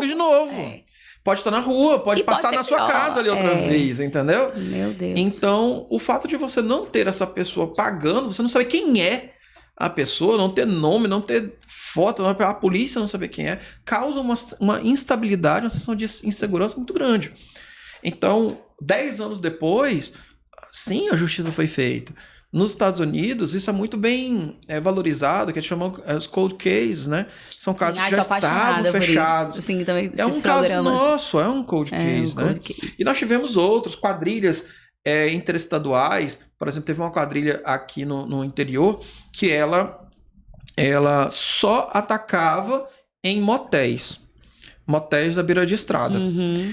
E ela chegava, abordava os funcionários do motel, ali imobilizava, roubava ali enfim, o produto ali de furto do motel, ali o dinheiro, aquela coisa toda, né? Os rendimentos. Mas pior que isso, ela entrava de quarto em quarto, porque os clientes não sabiam que estava acontecendo roubo. Elas entravam de quarto em quarto, amarravam as vítimas e estupravam as mulheres. Aí ia pro próximo quarto, estuprava as mulheres. Ia pro próximo quarto, estuprava as mulheres. Cada mulher que estuprava, eles guardavam num quartinho e ia estuprando as outras, sabe? Então, quando a perícia foi no local, a perícia conseguiu encontrar um farto material de preservativos, e um dos objetos que foi daquelas garrafinhas de Red Bull ou de suquinhos que eles foram bebendo, e as vítimas falaram, né? Olha, ele consumiu tal coisa e tal, aquilo ali não era meu, aquilo ali... eles consumiram. Então, com isso, a gente conseguiu extrair o DNA desse material e conseguiu encontrar uma quadrilha inteira que atuava no Maranhão, atuava em Goiás, atuava no Tocantins, né? E a gente conseguiu realizar a prisão de todas essas pessoas, né? Através dessa conexão com o banco de perfis genéticos. Então, nós temos mais de 60 investigações que já foram auxiliadas com essa ferramenta. Eu já ia perguntar também quantas investigações, porque lá tem muita coisa no material, não dá nem pra gente entrar em detalhes, mas assim, quantas... Eu vou falar de Maranhão, porque eu acho que o nosso foco também é bem Maranhão. Sim. Aqui no Maranhão, vocês têm esse número? Quantas investigações aqui no Maranhão vamos falar que foram auxiliadas? Sim. Certo. Tem isso? Auxiliadas? Auxiliadas. São 64 investigações auxiliadas com o banco, com a ajuda do banco, né? E agora, recentemente, Carol, nós tivemos um caso que para nós assim foi até especial, que foi um caso que já estava fechado, já estava arquivado. Uhum. Arquivado como sem autoria, né? Sim. E esse caso foi desarquivado somente com o por causa laudo de um resultado. Do banco. Então, não teve mais outro elemento de investigação porque a investigação se esgotou. Não teve mais outro elemento de perícia porque a perícia se esgotou. A única elemento que nós tivemos, um elemento novo, foi o banco. Com o laudo do banco foi possível desarquivar, chamar novamente a vítima, encontrar a pessoa, trazer ele novamente até as baias da justiça e condená-lo. Nossa, então, fantástico. É uma ferramenta poderosíssima, porque imagina, né, que num rito criminal você precisa passar por muitas fases. Sim. Só que a perícia ela tem a capacidade de transcender as fases. Sim.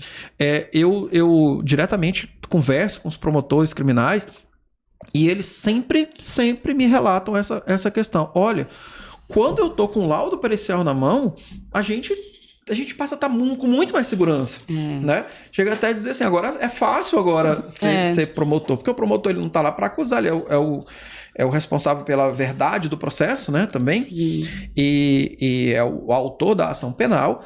Mas quando ele observa o laudo pericial e basicamente o laudo da genética, porque é um laudo muito técnico, com os elementos ali de estatística, de prova, né?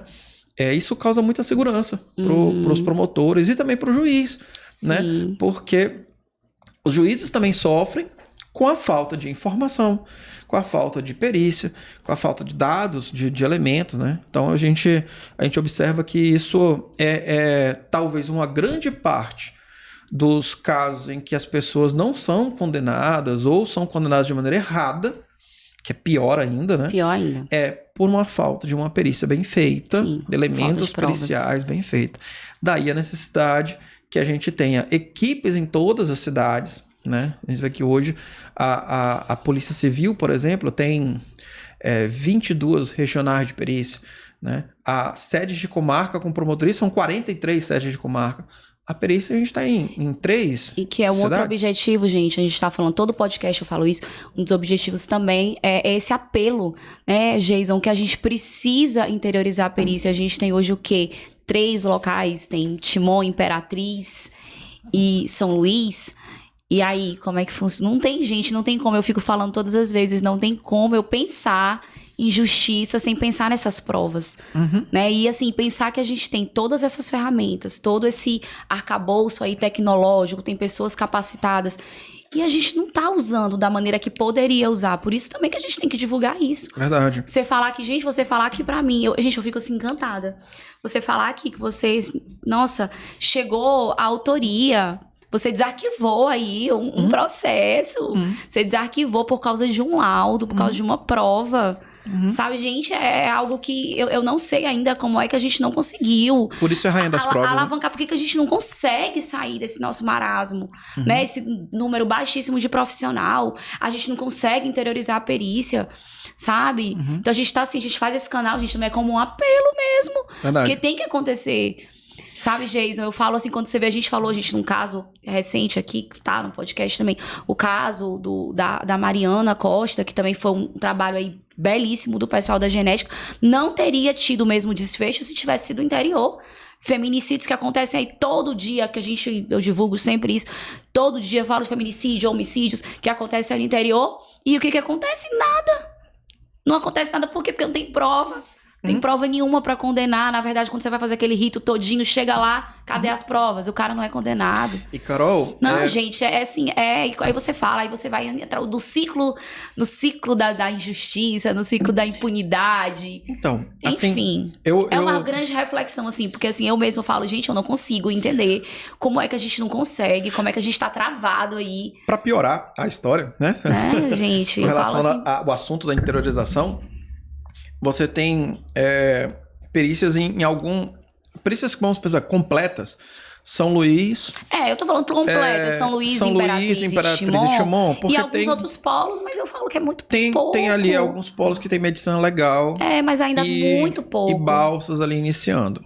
O fato é que, por exemplo, São Luís, Imperatriz e Timon ainda tem um complicador. Não é todo. Eu tô falando assim, vamos falar genética mesmo, o laboratório, mas também centralizaria aqui, né? Mas São você imagina, Luís. por exemplo, que Timon não tem um raio de 360, né? Porque o outro lado é só 180, pro outro lado 180 é o Piauí. Imperatriz não tem 360, é só 180 o raio. Porque o resto é Tocantins. E São Luís é uma ilha que também não tem 360, né? Porque tem a costa de um lado e você atende ali as cidades mais próximas. O grande meio do Maranhão é uma escuridão pericial. As pessoas não têm condições de ter um acesso justo, um acesso à justiça digna, se você não tiver os casos com as perícias. Não tem. Entendeu? Então, assim, realmente é um prejuízo para o sistema de justiça, para a população. Quando você não tem ali minimamente a condição de ter dignidade na sua investigação. Sim. Sabe? Porque você vai ter elementos precários, né? Para poder trabalhar. Os delegados se esforçam, é verdade. Mas tem um limite, porque não é da alçada deles. Eles têm que ter acesso a isso. Eu acho que Dá segurança para todo mundo. Eu acho que quando a gente fala interiorização da perícia, eu vejo que a gente deveria até mudar o nome, porque não basta interiorizar. É uma condição sine qua non que, pelo menos, onde estiver uma regional de polícia, sim, você tenha uma regional de perícia. E aí, para ser até... eu vindo do Tocantins, a régua é até um pouquinho mais alta. Lá onde tem sede de comarca, você tem que ter a perícia. Se você tem o judiciário, se você tem o MP, você tem que ter a perícia. Então, é um esforço para que você tenha... agora vai abrir mais uma sede de comarca. Tem que abrir mais um posto pericial. E aí, talvez, é sempre um apelo que eu faço. Todas as vezes que a gente vai pensar em fazer concurso público, Existe aí talvez até um problema classista, Carol, de que você tenha mais vagas para delegados do que vagas para peritos. Pode ter mais vaga. Eu acho que aqui em São Luís, no Maranhão, acho que é 2 vezes ou 3 vezes maior, não sei. Assim, o número, né, de delegados. E assim, a gente tem que entender... Acho que é mais, eu não sei exatamente o número. Que pra gente mudar essa realidade, a gente tem que colocar sempre uma razão, pelo menos uma razão de 5-1. Você vai pensar em abrir uma vaga para delegado, tem que ter pelo menos abrir 5 vagas para perito. Por quê? Porque nós somos mais especiais? Não. É porque um delegado, quando ele vai fazer uma investigação demanda pelo menos 5 peritos. Porque é o perito do local de crime. Os laboratórios foram isso. Aí lá no local de crime, o perito encontra um celular, aí ele encaminha para a seção de informática. É outro perito de informática. Aquele corpo vai para medicina legal. É um outro perito médico legal. Tem um projétil, vai pra balística. Se tem um projétil, balística é outro perito na balística. Aí só até aí nós já falamos em 4. Se tiver DNA é outro pro DNA, se tiver droga é outro pra droga. Se tiver papiloscopia é outro. Cada vestígio vai ser um perito. Então, imagina, se um delegado com um inquérito demanda 5 peritos, imagina o estrago, que eu digo assim, entre aspas, que um delegado novo, quando chega numa delegacia, ele não faz, começa a solicitar coisa pros peritos. Ora, mas se você entrar de 1 para 1, a gente já está na desvantagem. Porque o delegado vai solicitar pelo menos 5 perícias. Isso. Então, talvez a gente precise entender, colocar aí nas nossas próximas discussões, né, que vamos falar de cargos, pois a gente não vai nem falar de número de peritos, a gente vai falar de razão. Quantas vagas está sendo para delegado? Não, vai sair 50 vagas para delegado. Pois então a gente tem que ter um número de 250 peritos. A proporção é essa, porque senão a gente não consegue atender a contento as demandas das autoridades policiais, nem do Ministério Público, nem do Judiciário. Eita, gente, é problema. Não vamos esticar tanto. Jason, eu vou falar algumas coisas, gente, que são dados que estão, né, no material que eu vou colocar aqui para vocês embaixo na hora que a gente publicar o podcast. Uma coisa que me chamou muita atenção é o processamento do backlog de vestígios criminais sexuais. Pronto. Jason, tu tens número? Quantos vestígios, vou falar sempre do Maranhão, acho que o podcast é voltado para cá. Quantos vestígios hoje vocês têm aí sem processamento? Qual a perspectiva de processar essas amostras? Como é que vocês veem isso? Como é que a rede pensa em processar esses vestígios, uma força-tarefa? Porque eu acho assim, isso aí é um dos grandes gargalos, né? Você falou em backlog. Backlog é todo o nosso passivo, né? Sim. Eu já olhei as geladeiras. Eu lembro que uma vez eu fiz uma visita no IGF. Eu falei, meu Deus, que tanto de geladeira com um monte de coisa, tudo. Aí vocês, isso aqui é só amostra. Muita amostra que precisa ser processada. Porque quando o IGF inaugurou, em 2016... nós já inauguramos com herança ingrata, né? Porque os crimes já existiam antes de 2016. Você já entra com uma dívida imensa. Tipo assim, você começa a sua vida financeira cheia de dívida. Imagina, foi isso. Porque os crimes já existiam. Né? A gente já guardava o material esperando um dia ter o DNA. Quando o DNA aconteceu... Anotem isso assim, a gente, mesmo que a gente não tivesse... A tecnologia a gente já guardava para um dia, quando estivesse, que hoje nós já temos, um dia processar. Pronto. Mas aí acumulou muito, né? Porque é muitos anos acumulados de Ninguém não pensou nas pessoas que iam trabalhar lá, né? Ninguém me avisou, Deus do céu, Jesus, socorro. Ninguém me avisou que tinha tanto trabalho já devendo, né? Sim. E a esse trabalho, que é o passivo, a gente dá o nome de backlog. Né? Sim. Hoje, Carol, nós temos um backlog em torno de 4.000 amostras. Seria mais ou menos 4.000 casos ali que a gente tem para processar, né? Meu Deus do céu. Tipo assim, Jesus, socorro. Mais ou menos isso, né? Só uma comparativa. Esse 4.000, vamos botar rapidamente, comparando a outros estados. Também todo mundo tem esse mesmo assim, quantitativo elevado ou não? Tem estados que tem mais... Mas todo mundo vive essa realidade. Tem estados que não tem, são bem organizados, já tem um tempo de estrada. Sim. E tem mais peritos, enfim, o nosso... Mas vamos supor, do tempo que a gente tem nosso laboratório, é esperado mesmo esse passivo... Nós somos um dos maiores do país, proporcionalmente.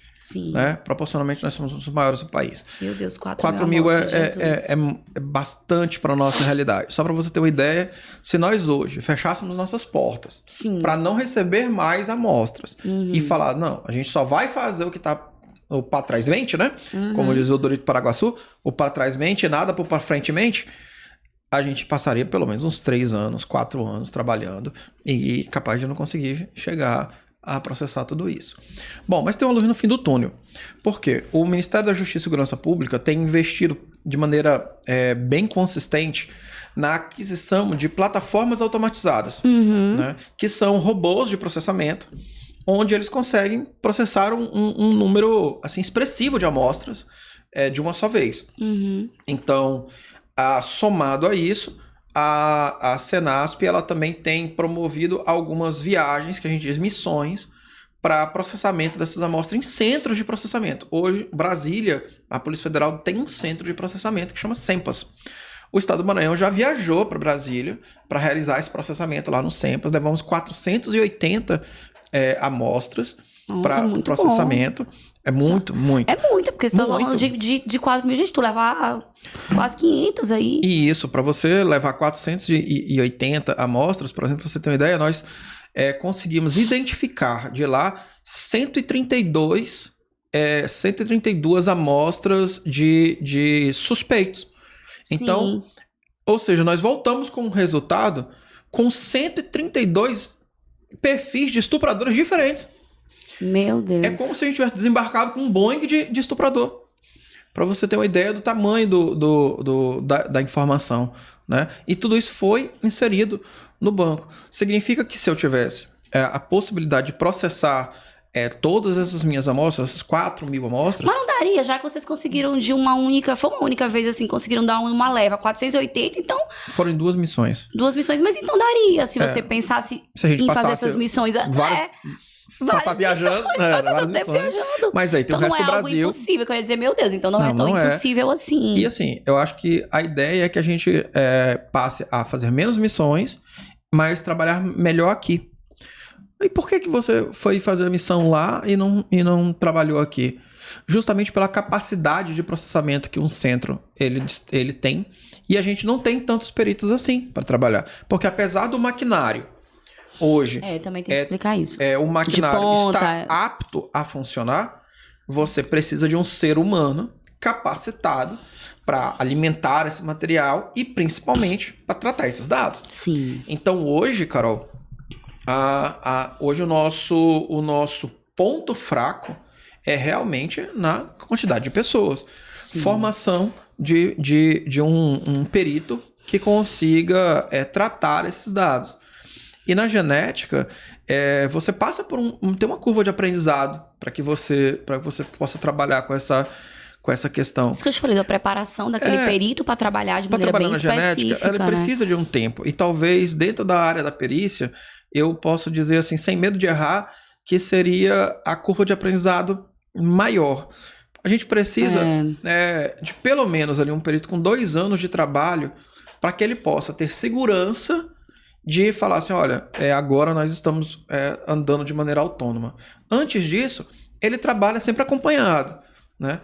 Existe ali, quando você vai entrar na genética, você faz um curso, tem um curso inicial, e que a gente chama de curso de nivelamento. Aí depois desse curso de nivelamento, ele entra para um momento de ser um perito como se fosse um analista júnior ali, né? Para ele trabalhar. Vocês que dão esse treinamento lá? Todos os treinamentos, vocês que dão treinamento? Ou é alguma plataforma? Pensei que fosse alguma coisa. Não, nós damos o treinamento. A própria equipe, né? Ela treina os seus peritos. E depois, outros treinamentos vão acontecendo com o tempo. Sim. Porque aí você vai precisando, por exemplo, desenvolver habilidades na área de estatística. Aí você faz o curso de estatística. Habilidades na área de interpretação de misturas complexas. Aí faz misturas complexas. Então, habilidades na área, vamos supor, do Codes. Aí faz o curso do Codes. Sim. Então, esse tempo aí, com 2 anos, ele já está começando a ter uma visão maior sobre tudo e caminhando com as próprias pernas. Nossa, nós temos hoje 9 peritos, sendo que 2 deles estão ainda em processo de formação. Ou seja, ainda tem assim, querendo ou não, né? Diminui a produção porque eles não têm a mesma produtividade, aliás. Exatamente. Né? E você passa sempre ali para uma revisão maior, porque né, é algo que a gente sempre cuida, né? Dessa questão da qualidade, né? Mas hoje, assim, sem dúvida nenhuma, o Maranhão precisa de peritos em todos os locais. Sim, né? Gente. E no Instituto de Genética não é diferente. Né? Então, hoje, o nosso backlog, ele está muito mais ligado a quantidade de amostras que a gente recebe, é verdade, mas a nossa deficiência de liberar esses resultados. Porque não é um maquinário que eu posso chegar lá com um balde, jogo a amostra lá dentro e ele sai cuspindo no perfil. Não funciona assim, né? Porque você precisa de pessoas para acompanhar todas essas fases e também para poder fazer as análises, né? É isso que é. E Jason, sabe o que me deixou triste aqui, uma observação que eu até notei aqui, que os vestígios, na verdade, os vestígios que estão sendo menos analisados, são os vestígios provenientes de local de crimes contra a vida, são os menos inseridos, são os menos analisados, é isso? Porque, gente, como eu falo igual o meu xodozinho, é local de crime, tá? Então, Jason, o menor número, é isso? Ver se eu entendi certo. Você diz a nível de Maranhão, né? Eu falo a nível de Maranhão, eu acho, pelo que eu vi nos gráficos, parecia que a nível de Brasil, o que é menos inserido, o que menos tem perfil é de referente de vestígio de local de crime, é isso? Porque parece o maior número desses 200 mil... São de criminosos. São de criminosos, certo? Depois a gente tem o quê? Depois tem vestígios. Os vestígios, mas dos vestígios de crimes sexuais é o que tem mais... E o de crimes contra a vida é o que tem menos, é isso? Ver se eu consigo compreender essa informação. Os vestígios de crime contra a vida, Carol, eles são eles são um pouco mais raros de acontecer, porque imagina, por exemplo... Porque também tem uma quantidade menor, né? Isso também por tem isso. Uma quantidade menor. Sim. Então, vamos supor, casos como uma execução, né? Então, aqui no Maranhão acontece de você... vamos colocar aqui que o Brasil inteiro viu... que é o caso lá dos médicos que foram mortos lá no Rio de Janeiro. Sim. Aquele caso é um caso que a perícia atua, mas talvez o DNA não seja a melhor perícia para ser feita. Ah, tá. Por quê? Porque não houve nem contato do agressor com a vítima. Os agressores chegaram, executaram as vítimas e foram embora, né? Então, seria um local de crime que possivelmente não teria ali um auxílio da genética. Sim. Né? Casos que deixam vestígio com mais frequência são casos sexuais. Sim. Porque existe ali uma interação de corpos. Sim. Né? Seja com ejaculação ou não, a questão do beijo, a questão de... Tem mordida, tem tudo isso que leva a essa situação. Né? Agora, casos como... crimes contra o patrimônio também tem ali uma interação. Eu também olhei a questão do crime contra o patrimônio, eu vi que tem bastante, né? Também vai bastante inserção também, que eu nem sabia que tinha tantas assim. O local de homicídio, ele depende de uma porque assim, eu tô falando, uma análise assim, bem mais fina do perito de local. Porque também, eu falo assim, como perito de local, eu sempre faço coleta. A gente, na verdade, não faz coleta desde que a gente entrou. A gente teve essa dinâmica de ter mais coletas, principalmente depois que vocês inauguraram aí o Instituto de Genética. Então, hoje eu vejo, pelo que eu percebo dos peritos, então a gente tem sim um volume maior de coleta. Mas também a gente deveria, ser uma outra discussão, que eu fazia pelo menos, a gente tem que ter um crivo naquela coleta. Porque eu tô aqui, se isso aqui fosse um local de crime, tem duas canecas, 2 copos, aqui tem milhares de vestígios, mas a gente tem que ter um crivo para ter uma percepção mínima de dizer, olha, eu quero que seja esse copo com essa caneca, porque provavelmente o agressor estaria sentado desse lado, uma situação hipotética. Então a gente faria uma seleção, o que não faria que tudo fosse incluído. Sim. Existe uma análise crítica ali, né, do que é. Assim, mas eu não acredito, assim, que seja número menor, mas talvez... Porque talvez a gente precisasse mesmo fazer essa escolha mesmo de vestígios para que a gente conseguisse processar. Mas eu acho que isso é uma outra discussão. Não tem um curso mais demandado do que o curso de análise de local de crime com vestígio biológico. Em todas as perícias. Na Polícia Federal é assim, sabe? Isso, porque eu olhei naquele curso mais demandado do que esse. De um daqueles cursos aqueles cursos que vocês indicaram das plataformas, né? Das plataformas, e ele fala que tem esse critério. Porque se a gente vai, tu lembra, eu fiz, eu acho que o último caso que eu fiz na perícia tinha 23, coletei 23 vestígios. Eu falei, não, vamos pensar aqui racionalmente, vamos analisar esses aqui tem mais probabilidade de dar certo. Senão a gente era loucura isso. E eu posso dizer que Carol é pé quente nos vestígios, hein, Carol? Falei, vai nesse aqui.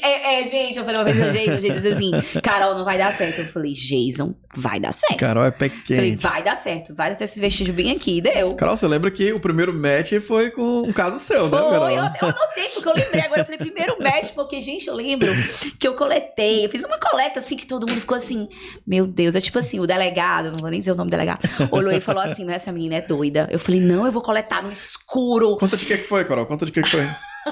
Foi um homicídio. Um homicídio num local aí bem distante.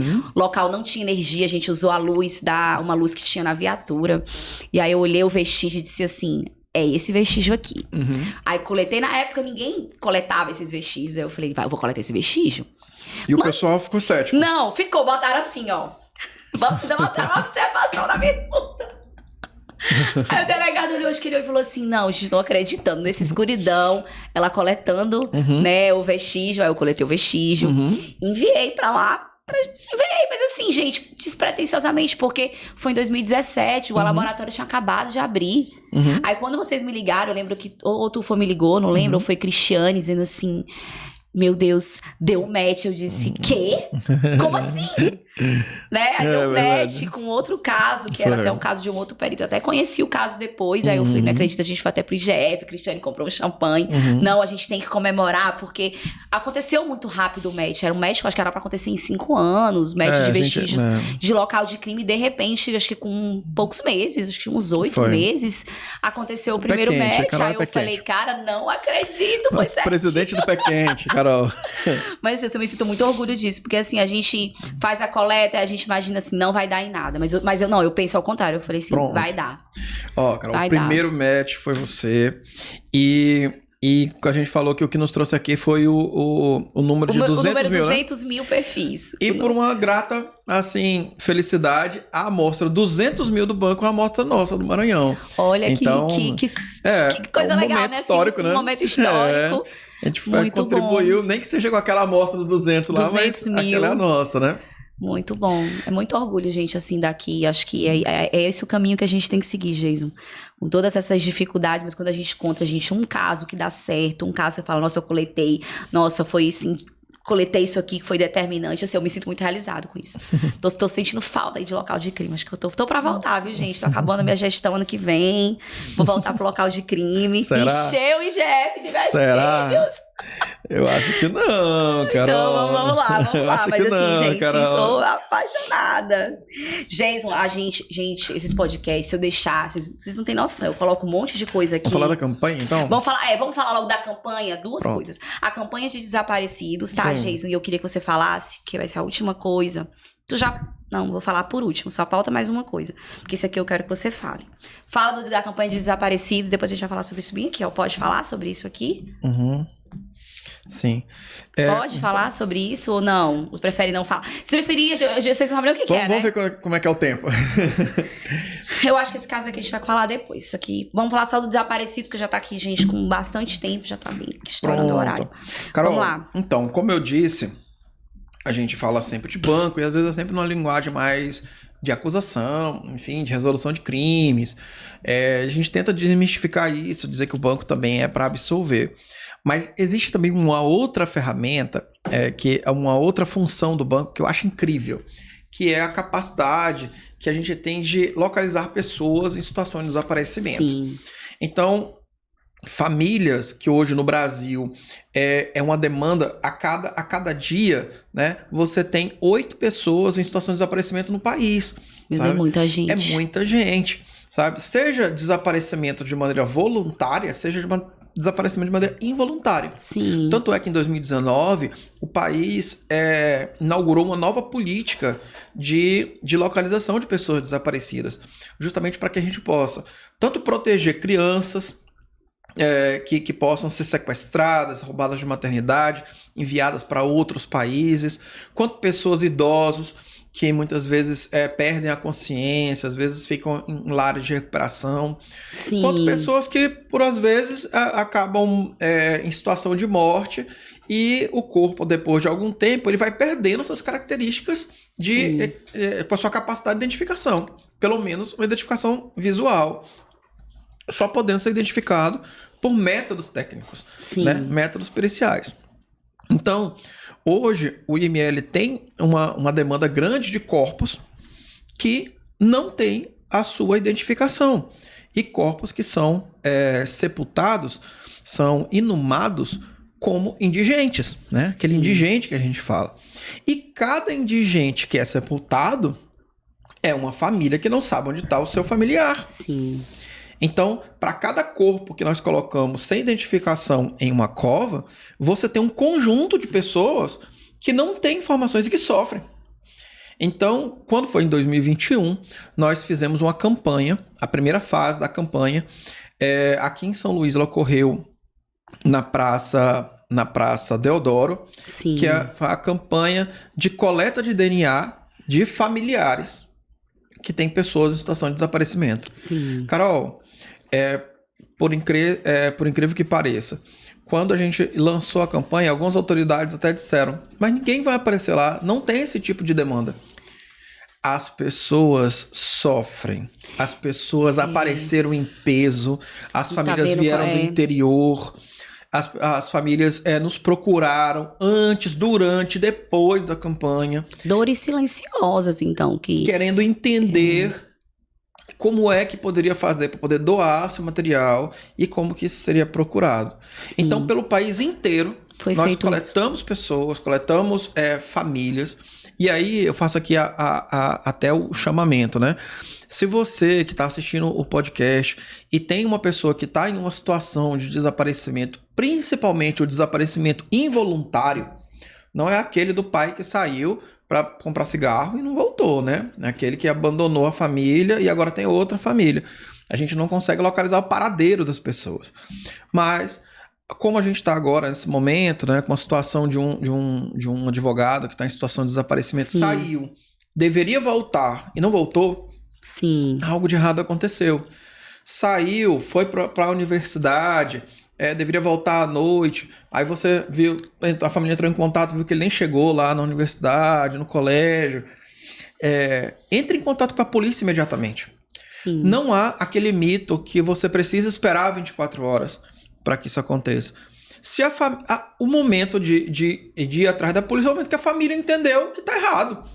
Sim. Deveria ter voltado. Porque você conhece assim, a rotina da pessoa, sabe a rotina, né?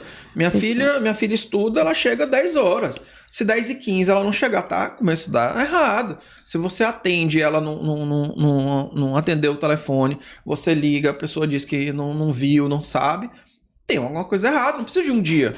Pode ser 1 hora, tá em momento de desaparecimento. Então, acione a Polícia Civil através da delegacia da DHPP. Tem um plantão para isso. Por quê? Caso essa pessoa esteja viva em uma situação comprometedora, como, por exemplo, um acidente, a pessoa inconsciente num hospital, ou se a pessoa veio a óbito e está sem identificação no IML, a gente tem a capacidade de conseguir localizar, juntar essa família com esse indivíduo que tá em situação de desaparecimento. Então, hoje, como protocolo, todos os corpos que não têm identidade sabida, eles têm realizado a coleta de DNA, e essa coleta de DNA dos corpos são encaminhados ao Instituto de Genética. Então, hoje nós temos em torno de 250 corpos que já foram coletados seu DNA já está no banco, e a gente aguarda as famílias. Porque se a família for daqui do Maranhão, ela pode, uma das unidades da perícia, doar. Mas também se a família for de outro estado, se quem estiver vendo a gente for do Piauí, for do Pará, pode procurar a sua unidade também da polícia lá e doar lá. Sim. Porque isso vai estar conectado. Porque vai estar na rede. Vai estar na rede e aquela família lá do Pará vai dar esse match, um tipo de match com esse corpo ou com essa pessoa viva. que também a gente tem pessoas vivas em situação de desaparecimento e pessoas também em óbito, né? Como é que funciona? O que eu fiquei bem assim, que eu não conhecia, que eu tava lendo, essas pessoas que estão nessas clínicas psiquiátricas, nessas pessoas que estão aí em hospitais, vocês vão lá fazer essa coleta? Quando a pessoa tá, né, no caso, não é identificada. Nesse caso... Assim, como é que funciona isso? Então, no caso de pessoa viva, Carol... Da pessoa viva, da pessoa viva. Como é que funciona? Tu sabe que a polícia, ela cuida mais ali quando é o caso do morto, né? Sim. Porque quando é da viva, geralmente são os assistentes sociais. Sim. Né? Eles que... Eu vi alguma coisa no material falando de pessoas da vivas. prefeitura, assistente social do governo do estado... Eles que estão muito próximos dessas famílias, quando eles não conseguem localizar, aí eles levam as pessoas até lá, o Instituto de Genética, para que a gente possa realizar a coleta. Então, essa coleta depois que procurou, que viu que não tem mais jeito, assim, a pessoa ali... Não tem. Nós, inclusive, temos um caso de uma pessoa no município, no Pará, que ela mandou material genético para cá, os assistentes sociais mandaram, porque lá no Pará, eles entenderam que em algum momento chamaram essa pessoa de Maranhão. Olha só, gente. Você convencionou que quando chamava de Maranhão, ele atendia. E aí entenderam que talvez seja uma pista. Talvez ele fosse do estado do Maranhão, entraram em contato com a gente. Apesar disso ser muito fraco, né? Mas a gente falou, não, manda. Mas é a única... Manda. Aí eles mandaram o material dessa pessoa e, olha, depois que eles mandaram o material dessa pessoa, assim, mais de 15 famílias já nos procuraram. É mesmo? Olha só que interessante. Porque essa parte, assim, eu nunca me atentei para essas pessoas que estão vivas, mas que não têm nenhuma identificação, que estão desaparecidas. Olha o tanto do sofrimento. Se fazia parte desse projeto. E olha o tamanho do sofrimento. Todas as famílias que nos procuraram, elas não tinham dúvidas se era ele. Todas tinham certeza que era ele. É mesmo? Elas vinham, procuravam a gente, sentavam para conversar, choravam, diziam, contavam as histórias. Que tinham certeza absoluta que é o seu pai, que é o seu avô, é o seu tio. Que estava no Pará. Olha, via as fotos, conversava, sabe? Meu Deus, impressionante. Só que como ele não conversa bem, né? Aí as pessoas, fulano, você lembra de mim? Aí ele... Aí a pessoa, ele lembra! Ele lembra, sabe? Porque existe um viés de confirmação. Mas isso, pra você entender o tamanho da dor de todo mundo. Porque... A gente quer se apegar, assim, E até agora a gente não conseguiu localizar ainda deles. Ou seja, pelo menos essas 15 tiveram ali aquela certeza que elas estavam. Como é que eu posso dizer? Todas estavam enganadas, né? Mas imagina quantas pessoas que ainda estão nessa situação, quantas famílias que ainda estão na busca, na ânsia de um dia encontrar, né? Então, esse trabalho também é um trabalho que eu acho muito bonito, que ele funciona Pois muito essa bem. parte, assim, eu nunca conhecia e fiquei bem...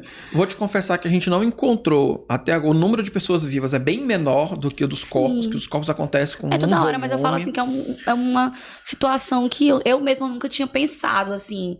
Mas até devolver a informação de que, olha, a pessoa que você estava procurando, ela apareceu, um corpo foi encontrado na região assim, do Maranhão e tal. E aí isso é importante, sabe? Porque às vezes para a mãe, que é a última a deixar de procurar, sabe? Para ela saber ali que ela pelo menos teve ali nem que seja um resto mortal, né? Ela não sepultou o corpo todo. Mas aquilo para ela fecha um ciclo. Fecha uma ferida que é aberta 24 horas. E pelo menos ela tem a chance de cicatrizar essa ferida, sabe? É tipo assim, eu sei o que é. Assim, eu sei, tá aqui, nem que seja um pedacinho aí né? Um pedaço da pessoa. Um pedaço, né? Nossa, Geisa, eu fico muito encantada com esses projetos. São muito fantásticos. Gente, tem muita coisa. Como eu falo, não tem condições que o podcast ia ser aí. Muitas horas, não tem como, já estamos aí estourando no nosso tempo. Eu sempre coloco aqui, infelizmente não consigo, gente. Eu fico botando, depois vamos falar disso. A gente tem que voltar, Geisa, porque tem uns assuntos aqui que a gente vai ter que voltar depois. Pronto, vamos fazer a parte 2, né? É a parte 2, vamos fazer a parte 2. Então, eu tô super satisfeita com essa primeira parte, viu, Jason? Então, amigo, tem muita coisa, mas infelizmente o tempo realmente já está excedido. A gente pode vir até na próxima e falar mais casos também. Exato, contar com mais detalhe, né? Os casos, porque assim, gente, tem muitos casos. No link que eu vou colocar aqui embaixo, pra quem já tiver curiosidade, eu fiquei muito, assim, impressionada com os casos, né? Porque assim, quando a gente vem envolvendo pessoas, muita gente que sofreu durante tanto tempo procurando, encontra, e diversos outros casos. Então, Jason, vamos aí para as palavras finais. Infelizmente, a gente não tem mais tempo hoje. Jason, primeira coisa, eu queria te agradecer a tua disponibilidade de estar aqui mais uma vez, falando de perícia, nos ajudando aqui a Apotec a fazer esse trabalho de divulgação, de promoção mesmo do nosso trabalho. Nós somos aí entusiastas da perícia. Então, meu amigo, deixa aí sua mensagem final para que a gente possa encerrar. Carol, é isso. Toda vez que você chamar, o convite já está aceito. A gente faz a gente faz muito gosto de quando a gente tem a oportunidade de falar da perícia. E como perito, a gente gosta de falar da perícia como um todo. A gente fica falando, a gente só gosta até de falar entrando na caixinha dos outros, né? Mas no meu caso, aqui que hoje estou no momento trabalhando com a genética. Mas, para mim, o trabalho da perícia até é superior e, assim, a genética é uma parte dela. E hoje é uma parte que me completa 100%, né? Então, quando a gente tiver outros casos de interesse, outros casos também aí de repercussão, eu vou te mantendo sempre avisada para a gente poder deixar o nosso público aí sempre atualizado. Já faço aqui o convite para a trilha da genética no CNC. Isso, né? Claro que você que vai ser um dos nossos aí, vai participar aí com a gente na escolha desses palestrantes, na escolha das palestras. Todo mundo lá, viu? Exatamente. Então, gente, como eu falei para vocês no início, a gente fez esse podcast para parabenizar a rede pelos 200 mil perfis. Realmente é um número bem expressivo pelo tempo, pelo número de profissionais, como vocês viram. Parabenizar aí todo mundo que possa estar assistindo. E espero aí chegar aí ao marca aí de 1 milhão de perfis. Quem sabe, né, Jason? Estamos no caminho. Então, gente, é isso. Obrigada aí por todos que assistiram. E vamos aí pro próximo podcast na outra semana. É isso aí.